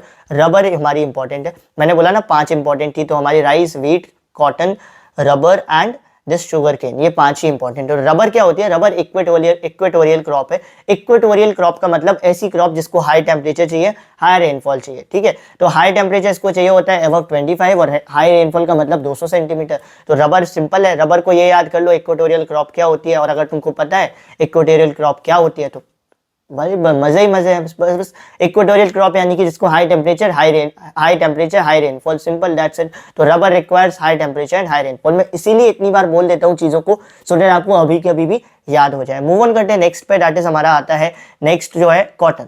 कॉटन हमारी खरीफ क्रॉप है। कॉटन खरीफ क्रॉप है यानी गर्मियों वाली क्रॉप है। तो इसमें मैं कुछ चीजें बोल सकता हूँ। खरीफ यानी कि गर्मियों का सीजन, यानी कि टेम्परेचर चाहिए 25 से ऊपर और रेनफॉल चाहिए 100 सेंटीमीटर या उससे ज्यादा। चेक कर लेता हूँ सही बोला है यानी। ओके, ये चीज तो मतलब पहला पॉइंट तो ऑब्वियस है, ये चीज आपको पता होगी अगर आप रिसोर्स एंड डेवलपमेंट पढ़ के आए हो कि कॉटन को ब्लैक सॉइल पर ही सबसे अच्छे से ग्रो किया जाता है। दूसरी चीज मैं पढ़ लेता हूँ, it requires high rainfall. High rainfall यानी 100 से ज्यादा, सिंपल है।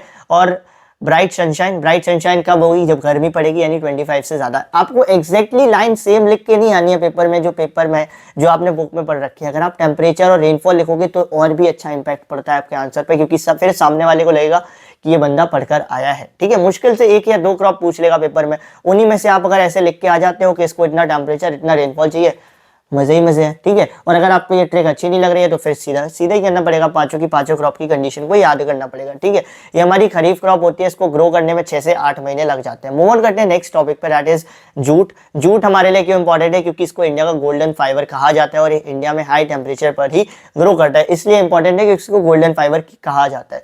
हमारे इंडिया में 1980s के टाइम पर जो किसान भाई लोग थे, ये बड़ी डीमोटिवेटेड फील कर रहे थे, क्योंकि इनका मानना था हम साल भर मेहनत करते हैं और फिर कभी कोई बारिश आती है, सूखा पड़ जाता है, हमारी पूरी मेहनत खराब हो जाती है, बाढ़ के वजह से या किसी भी रीजन की वजह से पूरी खराब हो जाती है, जिसकी वजह से कई सारे लोग एग्रीकल्चर सेक्टर को छोड़ भी रहे थे। तो सरकार ने क्या किया था, कुछ कदम उठाए थे सो दैट वो क्या कर सके, किसान भाई लोगों को, फार्मर्स को मोटिवेट कर सके, उनको बोल सके कि नहीं भाई आप लोग अपनी फार्मिंग को कंटिन्यू रखो।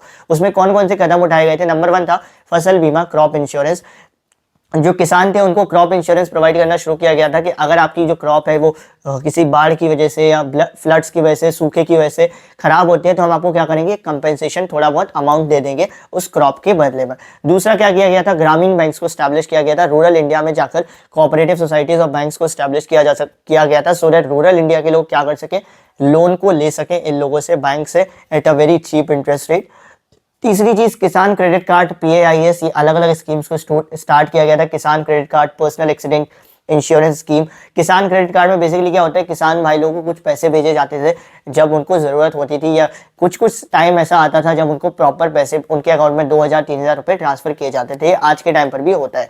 मिनिमम सपोर्ट प्राइस की शुरुआत की गई थी। मिनिमम सपोर्ट प्राइस का सिंपल मतलब होता था, जो सरकार होती थी ये किसानों से क्या करती थी, इनकी फसल को, फूड ग्रेन्स को खरीदती थी। तो जिस मिनिमम प्राइस पे ये सरकार इन लोगों से खरीदती थी वो कहलाती थी MSP, मिनिमम सपोर्ट प्राइस, और इस प्राइस से कम पर कोई और किसानों से उनका सामान नहीं खरीद सकता। जैसे सपोज करो सरकार ने बोल दिया कि हम चावल खरीदेंगे एट 10 रुपीज पर केजी, तो ये 10 रुपीज पर केजी हमारी MSP कहलाती थी, मिनिमम सपोर्ट प्राइस कहलाती थी। ठीक है, और साथ ही साथ क्या किया गया था, वेदर बुलेटिन को स्टार्ट किया गया था, न्यूज प्रोग्राम्स को स्टार्ट किया गया था, सो दैट हम किसान भाई लोगों तक ये इन्फॉर्मेशन पहुंचा सके पहले से कि आज बारिश होने का मौसम है, आज ज्यादा धूप निकलेगी। इन सभी चीजों को स्टेप लिए गए थे सो दैट किसानों को थोड़ी सी सिक्योरिटी प्रोवाइड की जा सके। मूव ऑन करते हैं नेक्स्ट टॉपिक पे, दैट इज हमारा आता है food security. Food security basically एक ऐसी सिचुएशन होती है जहां पर हम देखते हैं कि कितना फूड अवेलेबल है और कितने लोगों तक ये फूड पहुंच रहा है, लोग उसको अफोर्ड कर पा रहे हैं। अगर ज्यादा से ज्यादा लोगों तक पहुंच रहा है, सब तक पहुंच रहा है, तो हम बोलते हैं फूड सिक्योरिटी है, और अगर नहीं पहुंच रहा है तो हम बोलते हैं फूड सिक्योरिटी नहीं है। यानी food security basically is a major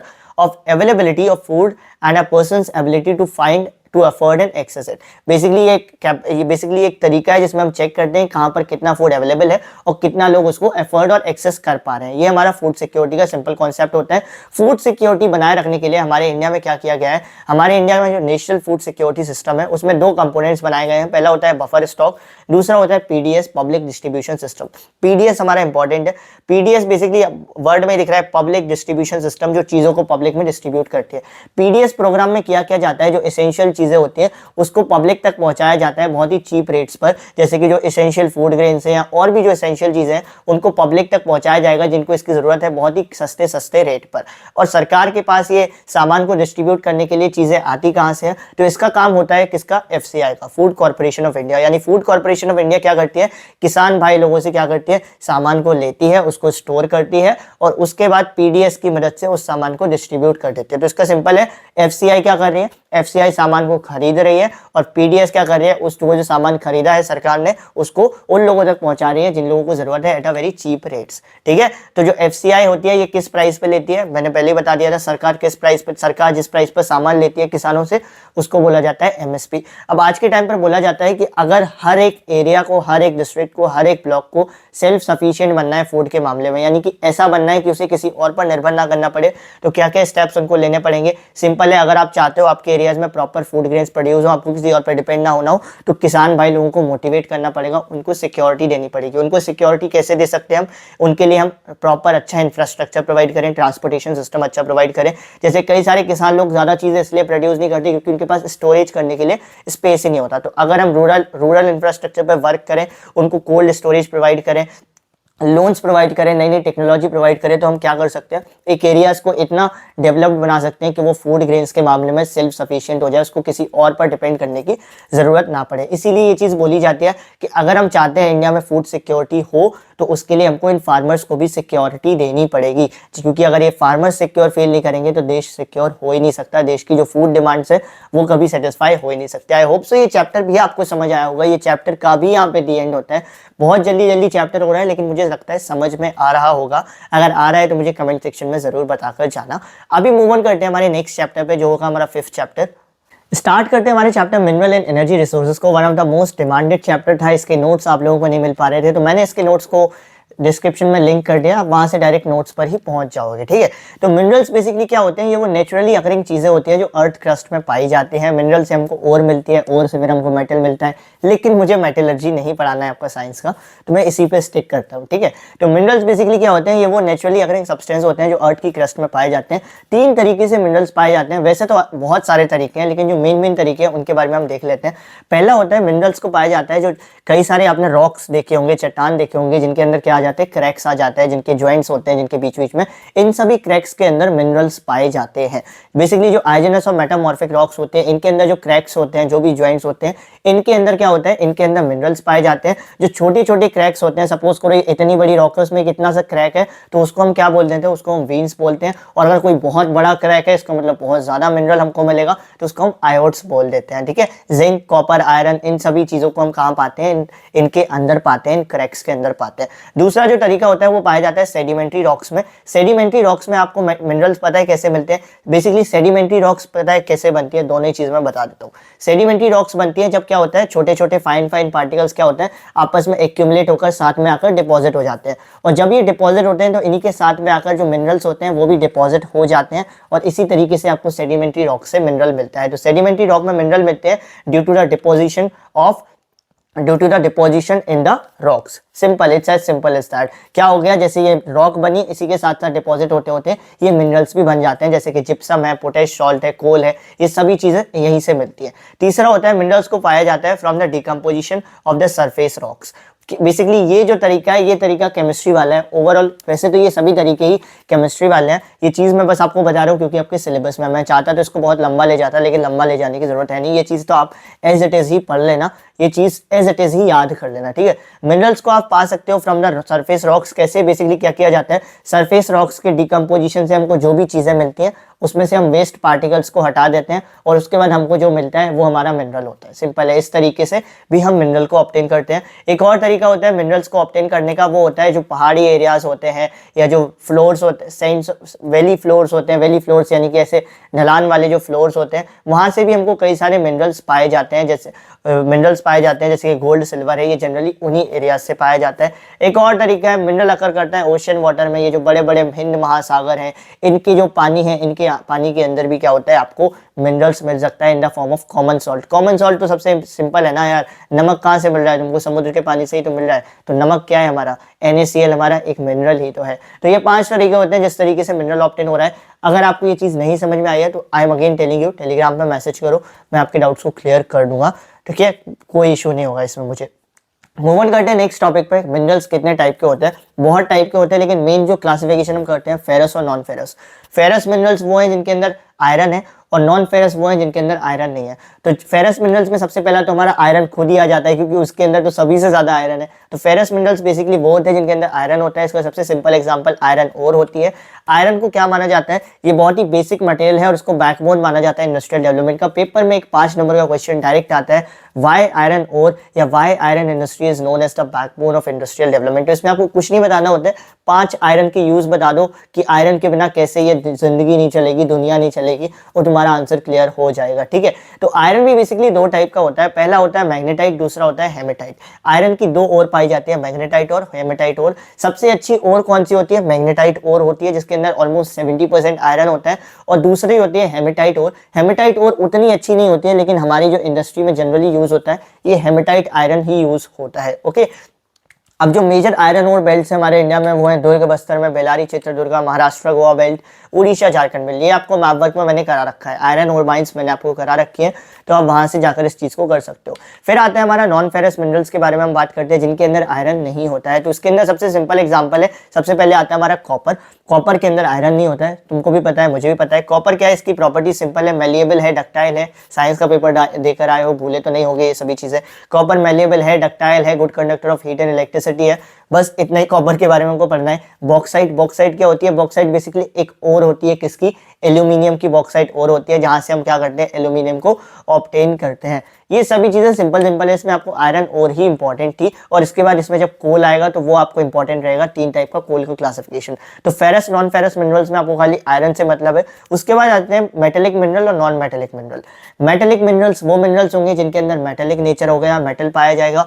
non metallic minerals वो मिनरल्स होंगे जिनके अंदर मेटल नहीं पाया जाएगा या मेटेलिक नेचर नहीं पाया जाएगा। मैं साइंस में नहीं जाता हूँ, बहुत मुश्किल से, मुझे पता है तुम लोगों ने रिकवरी की है साइंस के पेपर से, तो उस पर मुझे जाने नहीं, डायरेक्ट में ज्योग्राफी ही पढ़ा देता हूँ, ठीक है। नॉन मेटेलिक मिनरल्स में सबसे पहले मीका आ जाता है, मीका सिंह नहीं, मीका आ जाता है। मीका बेसिकली जैसे आपकी जो पेपर की शीट्स होती है ना, इतनी लंबे लंबे, इतने पतले पतले, इसी शीट्स के रूप में मीका पाया जाता है। बहुत ही इसको जनरली सबसे ज्यादा कहाँ यूज किया जाता है बता सकते हो? इसको जनरली सबसे ज्यादा यूज किया जाता है इलेक्ट्रॉनिक इंडस्ट्रीज में। इसको तुम बेसिकली क्या कर सकते हो, इजिली पतली पतली शीट्स में स्प्लिट कर सकते हो। सपोज करो ये तुम्हारा मीका है, इमेजिनरी मीका, इसको तुम क्या कर सकते हो, इसको तुम स्प्लिट कर सकते हो, यानी कि अलग अलग कर सकते हो पतली पतली शीट्स में। और जो जिससे आप पतली पतली शीट्स बना सकते हो, उससे फिर आप क्या कर सकते हो, इलेक्ट्रॉनिक इंडस्ट्री में कुछ भी बना सकते हो। इसीलिए इसको सबसे ज्यादा यूज इलेक्ट्रॉनिक इंडस्ट्री में किया जाता है। एक आ जाता है हमारा रॉक मिनरल्स। रॉक मिनरल्स में लाइमस्टोन, लाइमस्टोन का फॉर्मूला CaCO3। इससे क्या बनता है, इससे तुम्हारी सीमेंट इंडस्ट्री में काम आता है। ये सभी चीजें साइंस में तुम लोग पढ़े हुए हो, ठीक है। अगर नहीं पढ़ी हुई है तो मैं बता दे रहा हूँ, लेकिन ये सारी चीजें आप लोग एक एक बार पढ़ चुके हो। मूव ऑन करते हैं नेक्स्ट टॉपिक पे, कंजर्वेशन ऑफ मिनरल्स। मैंने बता दिया यहाँ तक, जहां तक हम आए हैं इसमें सबसे इंपॉर्टेंट तुम्हारा आयरन ओर था और कुछ भी नहीं था।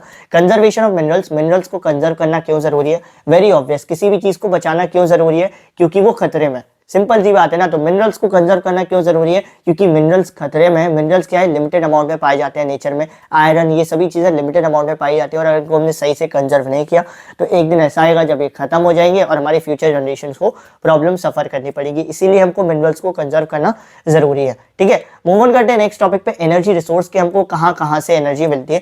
2 टाइप माने जाते हैं, conventional resource, non conventional. Conventional resources में हम उन सभी की बात करते हैं जो पुराने तरीके थे, पुराने तरीकों से एनर्जी ऑब्टेन होती थी, उनके बारे में कॉन्वेंशनल सोर्स हो जाता है। और नॉन कॉन्वेंशनल में वो सभी आ जाते हैं जो आज के टाइम पर नई तरीके हैं, जैसे सोलर एनर्जी, विंड एनर्जी, ये सभी क्या है, नए नए तरीके हैं, ठीक है। इंडिया में अगर तुम देखोगे तो इंडिया में जो पहले के टाइम पर बहुत ज्यादा ये होता था, लकड़ी का इस्तेमाल होता था, काऊ डंग जो उपले होते थे उनका इस्तेमाल होता था एनर्जी को प्रोड्यूस करने के लिए। लेकिन आज के टाइम पर ये नहीं होता है, क्यों? क्योंकि इससे बेसिकली क्या हुआ है, इससे इंडिया में जो फॉरेस्ट एरियाज हैं वो लगातार कम हो गए हैं, जिसकी वजह से इस एक्टिविटी को कंट्रोल किया गया है। लोगों को बोला गया कि आप लकड़ी का यूज मत करो भाई, फायरवुड का यूज मत करो, आप काऊ डंग का इस्तेमाल मत करो, इससे बहुत दिक्कत हो रही है, एनवायरमेंट को हानि पहुंच रही है। ओके, अब बात करते हैं वन बाय वन सारे सोर्सेज ऑफ एनर्जी पर। नंबर 1 आता है हमारा कोल। कोल क्या है? कोल से हम एनर्जी को ऑब्टेन करते हैं, इलेक्ट्रिसिटी जनरेट करते हैं। डोमेस्टिक नीड्स में भी कोल काम आता है, बहुत सारी जगहों पर कोल काम आता है। और कोल मिलकर बना होता है किससे? कोल बनता है कार्बन से। अब किस कोल में कितना कार्बन है उसके बेसिस पर हम 3 टाइप के कोल को क्लासिफाई करते हैं, lignite, bituminous and anthracite. Lignite जो कोल होता है ये सबसे खराब क्वालिटी वाला कोल होता है, क्यों? क्योंकि इसके अंदर सबसे कम कार्बन पाया जाता है। उसके बाद आता है बिट्यूमिनस कोल। बिट्यूमिनस कोल बेसिकली लिग्नाइट से अच्छा होता है, लेकिन सबसे अच्छा नहीं होता है। और हमारे इंडिया में जो जनरली हम कोल यूज करते हैं ये वो बिटुमिनस कोल ही होता है, यानी कि ये वो कोल होता है जिसको कमर्शियल पर्पस के लिए हम इस्तेमाल करते हैं, कमर्शियल पर्पस के लिए हम इस्तेमाल करते हैं। और तीसरा होता है एंथ्रासाइट कोल। एंथ्रासाइट कोल सबसे तगड़ी क्वालिटी का कोल होता है, क्योंकि इसके अंदर सबसे ज्यादा कार्बन पाया जाता है। कोल बनता कैसे है? होप सो आप सबको पता होगा। कोल बनता तब है जब ये जो लिविंग प्लांट्स और एनिमल्स है जब ये मर जाते हैं, और ये क्या होते हैं, इनको हम क्या कर देते हैं, इनको हम बरी कर देते हैं, गाड़ देते हैं जमीन के अंदर, और बड़े टाइम के बाद हाई टेम्परेचर की वजह से ये लोग क्या बन जाते हैं, कोल के एक तरीके से फॉर्म बन जाते हैं। ठीक है, तो 3 कोल होते हैं, लिग्नाइट, बिट्यूमिनस, एंथ्रासाइट। सबसे तगड़ा कोल एंथ्रासाइट कोल, सबसे ज्यादा यूज होने वाला कोल बिट्यूमिनस कोल, और सबसे खराब क्वालिटी वाला कोल लिग्नाइट कोल। वेरी सिंपल है। कोल क्या है? बल्कि मटेरियल है, और सिंपल सी इसको मैं पता है कि कोल को अगर तुम क्या करोगे, जलाओगे तो इसमें राख बन जाता है ना। सिंपल सी बात है, कोल को जब तुम एक जगह से दूसरी जगह ले जाते हो तो कोल क्या बन जाता है, राख बन जाता है। तो सपोज करो इतना बड़ा कोल था, तुम कहीं और ले जाओगे तो वो राख में भी कन्वर्ट हो सकता है, क्योंकि रास्ते में लॉसेस भी होंगे। इसीलिए क्या किया जाता है, जनरली जो कोल फील्ड्स होती हैं उन्हीं के आसपास थर्मल माइंस या थर्मल फील्ड्स को भी बना दिया जाता है, सो दैट क्या हो सके, कोल को ज़्यादा लंबी दूरी तक कैरी ना करना पड़े, जिससे कोल का वेट ज़्यादा कम ना हो। ठीक है, मूव ऑन करते हैं पेट्रोलियम पर। पेट्रोलियम कैसे बनता है? पेट्रोलियम बनता होगा, आप सबको पता है। अभी ये कैसे बनता है ये मुझे आप लिंक में बताना, कमेंट सेक्शन में बताना, क्योंकि ये बहुत ही फुद्दू टॉपिक है। इस पर मैं अगर आऊँगा कि पेट्रोलियम कैसे बनता है तो यानी कि मैं टाइम वेस्ट कर रहा हूँ आप लोगों का। ठीक है, मूव ऑन करते हैं नेचुरल गैस पे। ठीक है, नेचुरल गैस बेसिकली क्या होती है, इसको हम एक सिंपली बोल देते हैं ऐसी गैस जो नेचुरल प्रोडक्ट से ऑब्टेन हो। ठीक है, ऐसी गैस जो नेचुरल प्रोडक्ट से ऑब्टेन हो उसको हम नेचुरल गैस बोल देते हैं। ये इसमें ये एनवायरमेंट फ्रेंडली गैस होती है। क्यों? क्योंकि इसमें CO2 कम रिलीज होती है, और इसको हम सिर्फ as a source of energy use नहीं करते हैं, बाकी इंडस्ट्रीज में भी, जैसे पेट्रोकेमिकल इंडस्ट्रीज में भी इसको यूज करते हैं। हमारे इंडिया में कई सारे ये जो है नेचुरल गैस के रिजर्व बनाए गए हैं, जैसे कि Hazira, Vijaypur, Jagdishpur cross country pipeline है। बेसिकली ये आपको याद नहीं करना है, मुझे पता है आप लोग टेंशन में आ गए हो कि इतना लंबा याद करना है, ये आपको याद नहीं करना है। ठीक है, मूव ऑन करते हैं नेक्स्ट पे, इलेक्ट्रिसिटी पर। बेसिकली ये चैप्टर बहुत छोटा था, आप लोग बोल रहे थे इसलिए मैं ये पढ़ा रहा हूँ, वरना इस चैप्टर बिल्कुल फुद्दू चीज़ है। अगर ये चैप्टर आपके पेपर में आता भी है तो अगर आपको नहीं भी आए ना तो दिमाग से बना के लिख देना, आपका आंसर सही चला जाएगा। ठीक है, इलेक्ट्रिसिटी बेसिकली इलेक्ट्रिसिटी दो टाइप से ऑब्टेन होती है। पहला होता है हाइड्रो, दूसरा होता है थर्मल। हाइड्रो यानी कि जब हम पानी से इलेक्ट्रिसिटी को ऑब्टेन करें तो वो हाइड्रो इलेक्ट्रिसिटी। थर्मल यानी कि जब हम हीट से ऑब्टेन करें, जैसे कि कोल को जलाकर या पेट्रोलियम की मदद से, नेचुरल गैस की मदद से, तो वो हमारी थर्मल इलेक्ट्रिसिटी होगी। ठीक है, जब हम कोल से इलेक्ट्रिसिटी को प्रोड्यूस करेंगे तो ये हमारा पुराना तरीका है, तो ये हमारा कन्वेंशनल सोर्स ऑफ एनर्जी में आएगा। और जब हम कोई नए तरीके की इस्तेमाल करेंगे जैसे सोलर एनर्जी, तो ये हमारा क्या है, नया तरीका है, तो ये नॉन कन्वेंशनल में आएगा। अब हम बात करते हैं नॉन कन्वेंशनल यानी आज के टाइम पर जो मॉडर्न तरीके एनर्जी को यूज करने के लिए। अगर मैं बोलूँ कि हमको इन मॉडर्न तरीकों की क्यों जरूरत है, या ये जो non conventional source of energy है जैसे कि सोलर एनर्जी, विंड एनर्जी, इन पर इतना आज इंपॉर्टेंस देने की क्यों जरूरत है? सिंपल है, क्योंकि ये जो कोल है, पेट्रोलियम है, जो कन्वेंशनल में आते हैं, लिमिटेड है नेचर में, एक दिन ये खत्म हो जाएंगे, तो इनका भी तो हमको अल्टरनेटिव ढूंढना है जिससे फ्यूचर में प्रॉब्लम ना हो। इसीलिए आज के टाइम पर हम क्या कर रहे हैं, non conventional source of energy जैसे कि सोलर, विंड एनर्जी, इन सब चीजों पर फोकस कर रहे हैं। ठीक है, इसमें सबसे पहला आ जाता है न्यूक्लियर एनर्जी। न्यूक्लियर एनर्जी को डिटेल में आपको नहीं पढ़ना है, ये 11th-12th का कॉन्सेप्ट है, बस इतना पढ़ो। इसमें एक्चुअली बहुत ज्यादा एनर्जी प्रोड्यूस होती है। कैसे? सिंपली हम क्या करते हैं, एटॉमिक स्ट्रक्चर को बदल देते हैं, simply altering the atomic structure. इससे क्या होता है, बहुत ज्यादा हीट एनर्जी प्रोड्यूस होती है, आप एक्सपेक्ट भी नहीं कर सकते इतनी ज्यादा होती है। जब 11th-12th में आओगे तब आप समझोगे। तो ये जो एनर्जी होती है ये ऑब्टेन होती है when we alters the atomic structure, जब हम एटॉमिक स्ट्रक्चर को बदल देते हैं, जिसकी वजह से बहुत ज्यादा हीट एनर्जी प्रोड्यूस होती है। और इसमें यूज होता है हमारा यूरेनियम, थोरियम, ये बहुत ही ज्यादा यूज होता है इसमें। और यूरेनियम, थोरियम हमारे इंडिया में, झारखंड, राजस्थान में बहुत ज्यादा अवेलेबल भी है। ठीक है, मूव ऑन करते हैं सोलर एनर्जी पे। सोलर एनर्जी आप सभी जानते हो, सोलर एनर्जी कैसे यूज होती है, फोटोवोल्टेक टेक्नोलॉजी से। फोटोवोल्टेक टेक्नोलॉजी में हम क्या करते हैं, सोलर एनर्जी को डायरेक्टली इलेक्ट्रिसिटी में कन्वर्ट करते हैं। ये जो इतने बड़े बड़े आप सोलर पैनल देखते हो, ये क्या कर रहे हैं, फोटोवोल्टेक टेक्नोलॉजी से सूरज की किरणों को, सनलाइट को, सोलर एनर्जी को डायरेक्टली इलेक्ट्रिसिटी में कन्वर्ट कर रहे हैं। और इस सोलर एनर्जी का फायदा रूरल एरियाज में बहुत ज्यादा हुआ है, क्योंकि वहां जहां पर कनेक्शंस नहीं पहुंच सकते थे, वायर नहीं पहुंच सकते थे, वहां पर अब वो लोग क्या कर रहे हैं, डायरेक्टली सोलर पैनल ले गए और इलेक्ट्रिसिटी को प्रोड्यूस कर रहे हैं। तीसरा आता है विंड पावर, जहां पर हम क्या करते हैं, विंड की स्पीड की मदद से, हवा की, जहां पर तेज बहती हवाएं होती हैं, चलती हवाएं होती हैं, वहां पर हम विंड मिल लगाकर विंड की स्पीड की मदद से क्या करते हैं, इलेक्ट्रिसिटी को प्रोड्यूस करते हैं। आप सबने विंड मिल देखे होंगे, वो ऐसे ऐसे घूमते हैं, जब जहां से हवा बहुत तेज चलती है, और जब वो ऐसे ऐसे घूमते हैं तो उसी की मदद से हम एनर्जी को प्रोड्यूस करते हैं। जैसे आपको हमारा कहाँ कहाँ मिल सकता है, मदुरई में मिल सकता है, तमिलनाडु में मिल सकता है। ओके, बायोगैस पर आ जाते हैं। बायोगैस बेसिकली नेचुरल गैस की तरह होती है। बायोगैस का सिंपल मतलब ऐसी, बायोगैस बेसिकली आ जाता है तुम्हारी एक ऐसी गैस जो तुम्हारे बायोलॉजिकल चीज़ों से मिलकर बनी हो, जैसे तुम्हारे प्लांट्स हो गए, तुम्हारे जो छिलके हो जाते हैं सब्जी फलों के, इन सब छिलकों से मिलकर बनी जो बायोगैस होती है उसको हम इन सब छिलकों से, इन सब चीज़ों से मिलकर जो गैस बनती है उसको हम बायोगैस बोलते हैं। इनके लिए प्रॉपर बायोगैस प्लांट्स भी लगाए जाते हैं। इस गैस को गोबर गैस भी बोला जाता है। क्यों?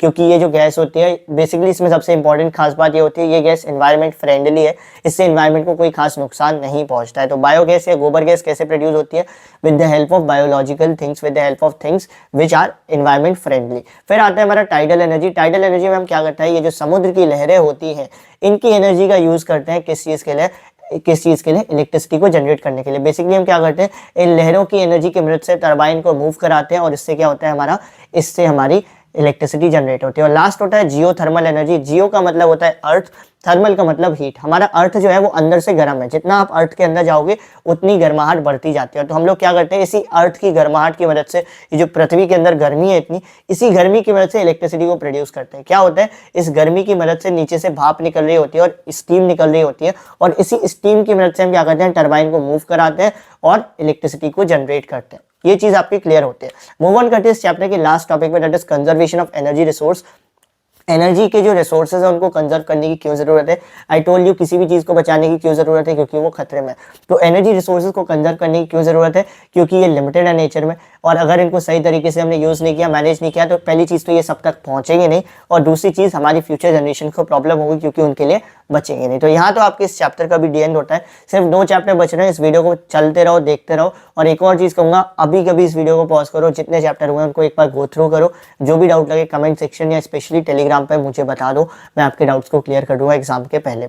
मूव ऑन करते हैं हमारे नेक्स्ट चैप्टर पे, जिसका नाम है हमारा मैन्युफैक्चरिंग इंडस्ट्रीज। स्टार्ट करते हैं हमारे चैप्टर मैन्युफैक्चरिंग इंडस्ट्री को। बेसिकली मैन्युफैक्चरिंग इंडस्ट्री में मैन्युफैक्चरिंग होता क्या है। मैन्युफैक्चरिंग एक ऐसी प्रोसेस है जहां पर हम एक लेस वैल्यूएबल प्रोडक्ट को मोर वैल्यूएबल प्रोडक्ट में कन्वर्ट करते हैं, या एक रॉ मटेरियल को फिनिश्ड प्रोडक्ट, कच्चे माल से पक्का माल बनाते हैं। जैसे कॉटन से क्लॉथ बना दिया, फर्नीचर बना दिया वुड से, तो ये सभी चीजें क्या है, हम रॉ मटेरियल से फिनिश्ड प्रोडक्ट बना रहे हैं। अब किसी भी देश में मैन्युफैक्चरिंग सेक्टर को इतनी इंपॉर्टेंस क्यों दी जाती है, उसके मेनली 4 रीजन बन पाते हैं।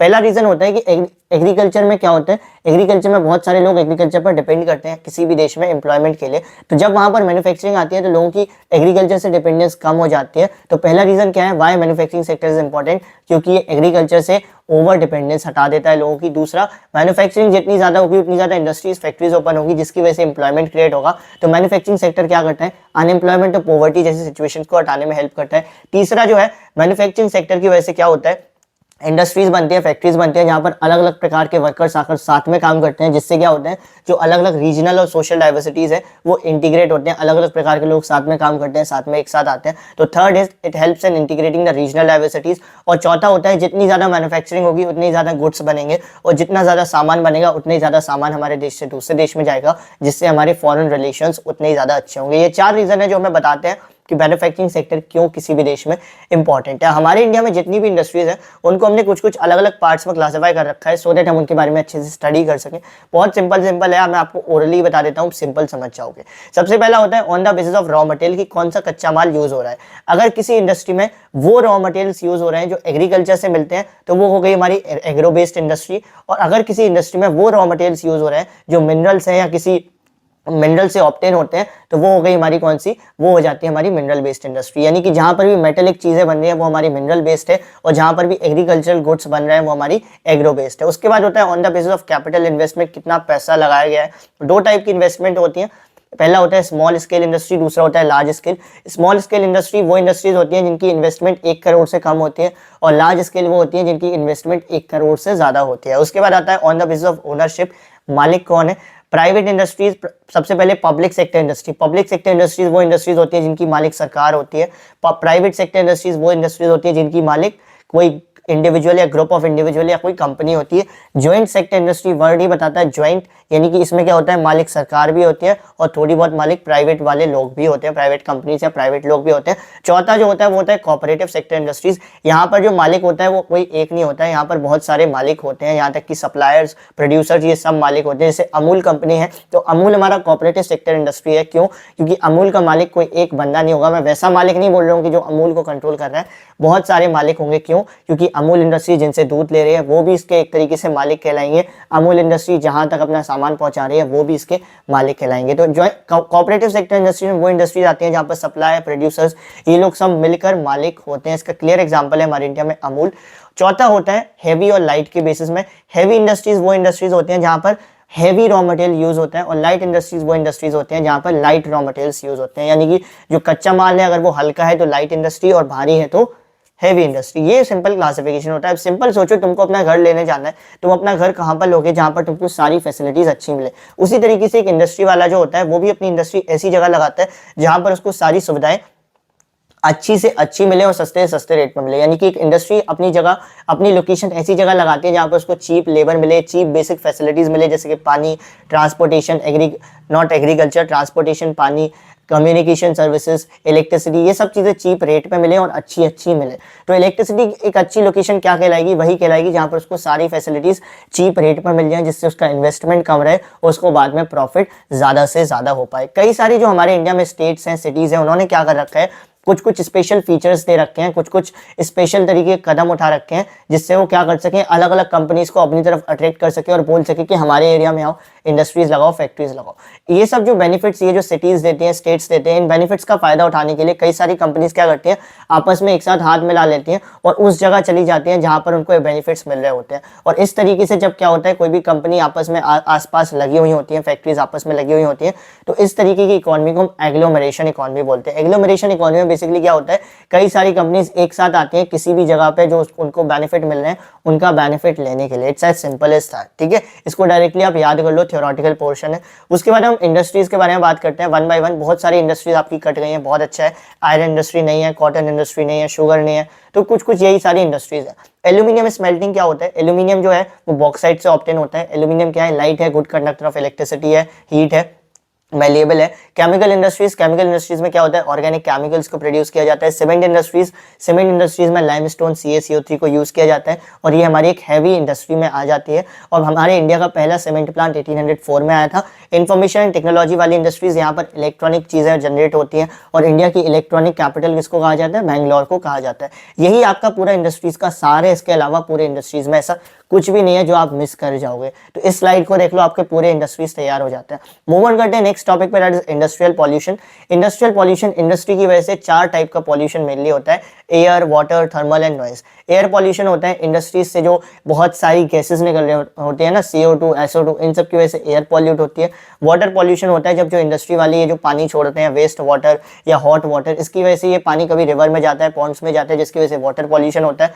तीसरा होता है थर्मल पॉल्यूशन। थर्मल पॉल्यूशन भी सिमिलर वाटर पॉल्यूशन की तरह ही होता है। इसमें क्या होता है, ये जो वो फैक्ट्रीज होती हैं जो जनरली गर्म पानी का यूज करते हैं, ये अपने गर्म पानी को छोड़ती हैं जो रिवर्स और पॉन्ड्स में जाता है, जिसकी वजह से पानी की क्वालिटी खराब होती है। तो यहाँ पर क्या हो रहा है, थर्मल पॉल्यूशन में हीट इंडस्ट्रीज, जनरली यहाँ पर हीट का इस्तेमाल हो रहा है, उनकी वजह से पॉल्यूशन हो रहा है। चौथा होता है नॉइस पॉल्यूशन। जनरली अब माइनिंग फैक्ट्रीज, इंडस्ट्रीज, यहाँ से बहुत सारा नॉइस प्रोड्यूस होता है, जिसकी वजह से जो वातावरण होता है उसमें नॉइस पॉल्यूशन फैलता है। अब बात करते हैं नेक्स्ट टॉपिक पे, that is environmental degradation. Environmental degradation basically होता क्या है, एनवायरमेंट की क्वालिटी खराब होना। डिग्रेडेशन का मतलब क्वालिटी खराब होना, तो एनवायरमेंट डिग्रेडेशन का मतलब एनवायरमेंट की क्वालिटी का खराब होना। और एनवायरमेंट की क्वालिटी कब खराब होगी, जब या तो सॉइल की फर्टिलिटी कम हो जाएगी, या जब पानी के जो लेवल्स हैं, पानी की कमी हो जाएगी, पानी का जो लेवल है ग्राउंड वाटर में वो खराब हो जाएगा। इस तरीके से क्या हो सकता है, मेनली एनवायरमेंट डिग्रेड हो सकता है। तो एनवायरमेंट को बचाने के क्या तरीके हैं, बेसिकली 3 तरीके हैं। तीनों तरीके आपस में बहुत सिमिलर हैं। एक एक करके तीनों तरीके के बारे में बात कर लेते हैं।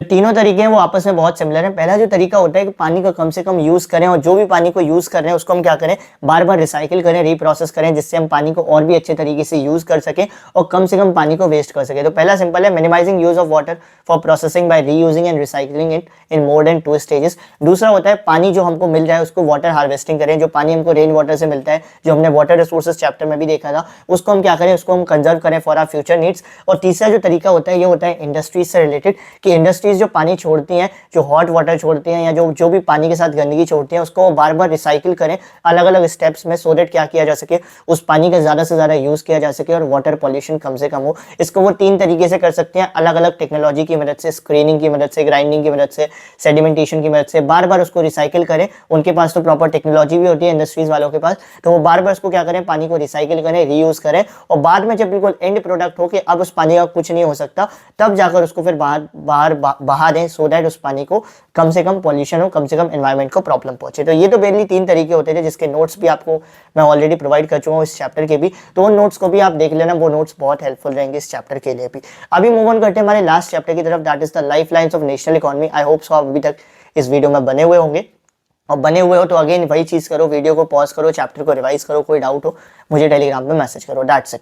The last topic is the lifelines of the national economy. एक देश की जो ट्रांसपोर्टेशन सिस्टम है उसी को उस देश की लाइफलाइन कहा जाता है, उसी को उस देश की लाइफलाइन बोला जाता है। तो हमारे देश में जो ट्रांसपोर्टेशन सिस्टम है उसको हम 3 पार्ट्स में क्लासिफाई करते हैं। पहला जमीन से जुड़ा हुआ, दूसरा एयर से जुड़ा हुआ, तीसरा पानी से जुड़ा हुआ। वन बाय वन हम तीनों को स्टार्ट करते हैं। जमीन से जुड़ा हुआ सबसे पहला आ जाता है हमारा रोडवेज। रोडवेज जो है हमारे इंडिया में बहुत ही तगड़ा नेटवर्क बन रखा है रोडवेज का, और रोडवेज को हमेशा प्रेफर किया जाता है इंडिया में किसी भी और मोड ऑफ ट्रांसपोर्ट के कंपैरिजन में, स्पेशली जो रेलवेज है उसके कंपैरिजन में तो रोडवेज को ही ज्यादा प्रेफर किया जाता है। क्या रीजन है कि हम रोडवेज को प्रेफर करते हैं, देख लेते हैं इस वीडियो में। तो समझते हैं रोडवेज को क्यों प्रेफर किया जाता है। नंबर 1 चीज तो रोडवेज को इसलिए प्रेफर किया जाता है क्योंकि किसी और मोड ऑफ ट्रांसपोर्ट के कंपैरिजन में, स्पेशली रेलवेज के कंपैरिजन में, इसका जो कंस्ट्रक्शन कॉस्ट होता है वो बहुत कम होता है। साथ ही साथ तुम रोड्स को कहीं पर भी बना सकते हो, ऊंची नीची रोड्स भी बन सकती हैं। कभी रेलवेज ऊंचा नीचा नहीं बन सकता, कभी देखा है ऐसा रेलवे होता हुआ रेलवे ट्रैक नहीं, लेकिन रोड्स ऐसी बन सकती हैं ऊपर नीचे होते हुए। तो रोड्स को तुम किसी भी काइंड ऑफ टोपोग्राफी में तुम बना सकते हो। साथ ही साथ जो रोड्स जो होती हैं,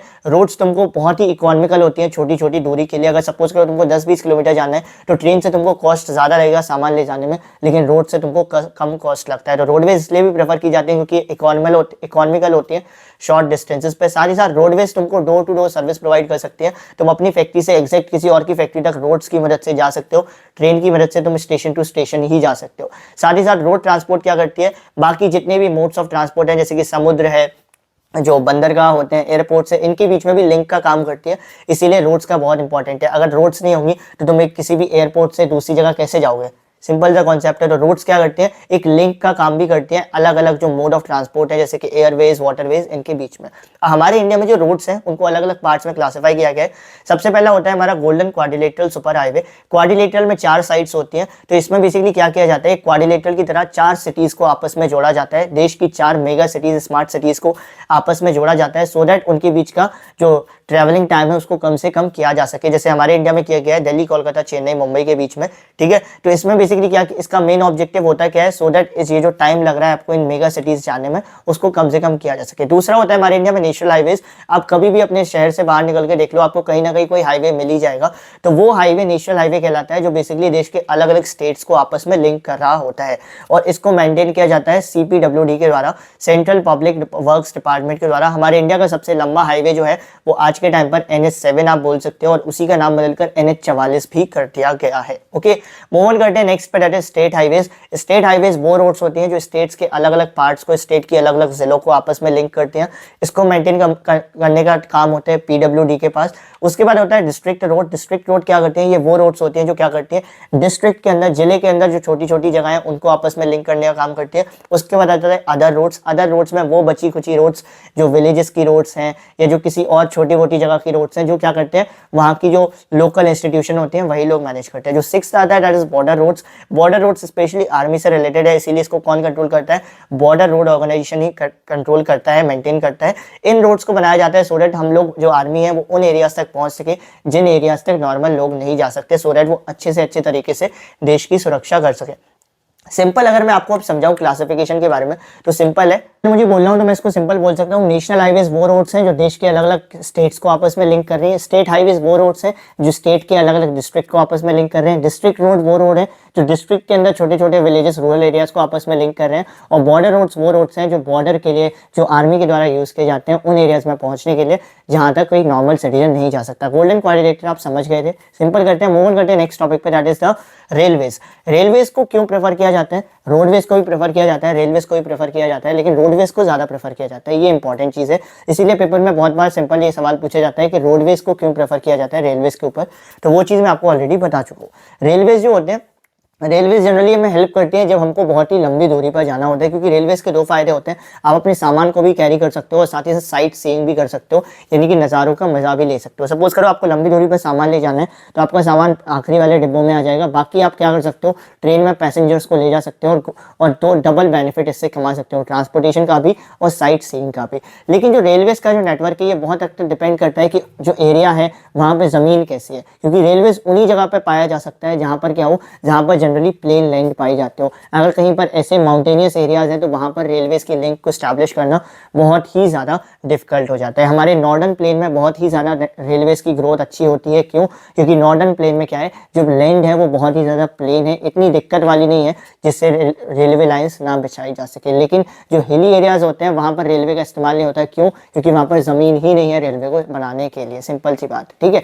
फिर आता है पाइपलाइंस। पाइपलाइंस हमारे इंडिया में नया अराइवल है इंडिया के ट्रांसपोर्टेशन सिस्टम में। इसको हम जनरली यूज़ करते हैं ऑयल, वाटर, गैस को ट्रांसपोर्ट करने के लिए। हमारे इंडिया में 3 इंपॉर्टेंट पाइपलाइन के नेटवर्क हैं, upper Assam to Kanpur, Gujarat Salaya, to Jalandhar and Hazira to Jagdishpur. ये 3 हमारे इंडिया के इंपॉर्टेंट गैस पाइपलाइन होता है। फिर आता है हमारा नेक्स्ट वाटरवेज। वाटरवेज क्यों इंपॉर्टेंट है? क्योंकि ये चीपेस्ट मीन्स ऑफ ट्रांसपोर्ट माना जाता है और साथ ही साथ ये एक इन्वायरमेंटली मोड ऑफ ट्रांसपोर्ट माना जाता है। ये बहुत ही हेल्पफुल होता है जब आपको बहुत ज़्यादा लंबी दूरी पर बहुत बड़ी बड़ी चीज़ों को कैरी करना हो। जैसे इंडिया के कुछ नेशनल वाटरवेज हैं, Ganga river between Allahabad to Haldia, Brahmaputra river between Sadiya and Dhubri. India में कई सारे मेजर पोर्ट्स में हैं लाइक कंडला पोर्ट, टूटिकोरिन, चेन्नई, विशाखापट्टनम, बहुत सारे पोर्ट्स है। इसकी सिंपल मैप में ट्रिक होगी, आपको ऐसे बस ड्रॉ कर देना है, ठीक है। KMMN के TCVPH, ये आपकी सिंपल ट्रिक होती है मैप को याद करने की। KMMN के TCVPH, इसी ऑर्डर में आपके सारे मैप दिए रखे हैं सिलेबस में, ठीक है। मूव ऑन करते हैं नेक्स्ट पे एयरवेज। एयरवेज जो है हमारे इंडिया में जो एयर ट्रांसपोर्ट है उसको नेशनलाइज किया गया था 1953 में। और जनरली आप देखोगे नॉर्थ ईस्टर्न स्टेट्स में, यानी उन स्टेट्स में जहाँ पर बहुत फॉरेस्ट पाए जाते हैं, वहाँ जहाँ पर बहुत लंबी लंबी नदियाँ हैं, उन स्टेट्स में एयरवेज को बहुत प्रेफर किया जाता है। क्यों प्रेफर किया जाता है? क्योंकि वहाँ पर इतने फॉरेस्ट हैं, इतने लंबी लंबी नदियां हैं कि वहां पर रोडवेज या रेलवेज के नेटवर्क को सही से बिछा पाना बहुत मुश्किल है। इसीलिए उन एरियाज में हम क्या करते हैं, एयरवेज को बहुत ही ज्यादा प्रेफर करते हैं। मूव ऑन करते हैं नेक्स्ट टॉपिक पे, that is the mass communication. Communication क्या होता है? जब मैं आपसे बात कर रहा हूँ 1-on-1, तो मैं क्या कर रहा हूँ, अपना एक मैसेज तुम तक पहुंचा रहा हूँ, तो ये सिंपली कम्युनिकेशन होता है। कम्युनिकेशन इज अ प्रोसेस और conveying a message from one person to another. लेकिन सपोज करो अब अगर मैं यूट्यूब पर आकर बात कर रहा हूँ तो मैं अपनी बात बहुत सारे लोगों तक पहुंचा रहा हूँ, तो ऐसे में मैं क्या कर रहा हूँ, मास कम्युनिकेशन कर रहा हूँ। जब आप किसी एक पर्टिकुलर मैसेज को एक बहुत बड़ी ऑडियंस तक कन्वे करते हो, वो आपका मास कम्युनिकेशन है। जैसे आप रेडियो, टेलीविजन, मोबाइल फोन, इन सब चीज़ों की वजह से मास कम्युनिकेशन कर सकते हो। ये जो रात में आपकी टीवी पर न्यूज़ आती है, ये क्या है, एक मास कम्युनिकेशन का जरिया है। इंडिया जो है वो फीचर फिल्म्स बनाने वाला सबसे बड़ा प्रोड्यूसर्स भी आता है। नाउ टू मूव ऑन करते हैं नेक्स्ट टॉपिक पर, that is tourism as a trade. इसमें कुछ नहीं है, इसमें बेसिकली ये बोला गया है कि इंडिया में बहुत पोटेंशियल है टूरिज्म सेक्टर में ग्रो करने का। तो ये आपका थियोरेटिकल पोर्शन नहीं है, कुछ पोर्शन नहीं है, बस आपके बुक में था इसलिए मैंने लिख दिया, कोई इंपॉर्टेंस नहीं है इसका। अब आते हैं लास्ट टॉपिक पर, इंटरनेशनल ट्रेड। इंटरनेशनल ट्रेड क्या होती है? बेसिकली जब देशों के बीच में ट्रेड हो तो वो इंटरनेशनल ट्रेड हो जाती है। जब हमारे इंडिया के स्टेट के बीच में या इंडिया के अंदर ही अंदर व्यापार चले तो वो डोमेस्टिक ट्रेड है, और इंडिया के बाहर ट्रेड हो किसी और देश के साथ तो वो इंटरनेशनल ट्रेड है। जैसे कि इंडिया के अंदर जितनी भी फ्लाइट्स होती है उनको हम डोमेस्टिक फ्लाइट्स बोलते हैं, और इंडिया और अमेरिका जाने वाली फ्लाइट को हम एक इंटरनेशनल फ्लाइट्स बोलते हैं, ठीक है। तो इंटरनेशनल ट्रेड में बेसिकली 2 चीज़ें होती हैं। जब आप किसी देश के साथ व्यापार करते हो तो 2 ही चीज़ें होती हैं, या तो आप एक्सपोर्ट करते हो सामान को, या आप सामान इंपोर्ट करते हो, या अपने देश का सामान किसी और देश में बेचते हो, या किसी और देश से उनका सामान अपने देश में मंगाते हो। इसके बेसिस पर 2 सिचुएशन फॉर्म होती है, एक होती है फेवरेबल बैलेंस ऑफ ट्रेड और दूसरा होता है unfavourable balance of trade. Suppose करो तुम एक व्यापारी हो और तुमने इंडिया से सामान भेजा, तुमने इंडिया से एक्सपोर्ट किया 100 kg राइस, और तुमको दूसरे देश से सामान मिला 80 kg राइस। तो ऐसे में क्या हुआ, तुम फायदे में चले गए। क्यों? क्योंकि तुम्हारा जो एक्सपोर्ट था वो 100 kg था और इम्पोर्ट था वो कम था, यानी 80 kg था, तो तुमको 20 kg का फायदा हुआ। ऐसी सिचुएशन को हम क्या बोलते हैं? जब एक्सपोर्ट की वैल्यू इंपोर्ट से ज्यादा हो, ऐसी सिचुएशन को हम फेवरेबल बैलेंस ऑफ ट्रेड बोलते हैं। क्योंकि फेवरेबल का मतलब वो ट्रेड तुम्हारे फेवर में जा रही है, वो जो व्यापार है तुम्हारे फेवर में जा रहा है। लेकिन अगर मैं इस सिचुएशन को पलट दूं, तुमने किसी देश में 100 kg राइस भेजा और उसने तुम्हें बदले में 150 kg राइस भेज दिया, तो ऐसे में क्या हुआ, तुम लॉस में चले जाओगे 50 kg के। और ये जो सिचुएशन होगी जब तुम्हारे एक्सपोर्ट कम होंगे और इंपोर्ट ज्यादा होंगे, इस सिचुएशन को हम क्या बोलेंगे? अनफेवरेबल बैलेंस ऑफ ट्रेड बोलेंगे। तो 2 सिचुएशन होती हैं, फेवरेबल, अनफेवरेबल।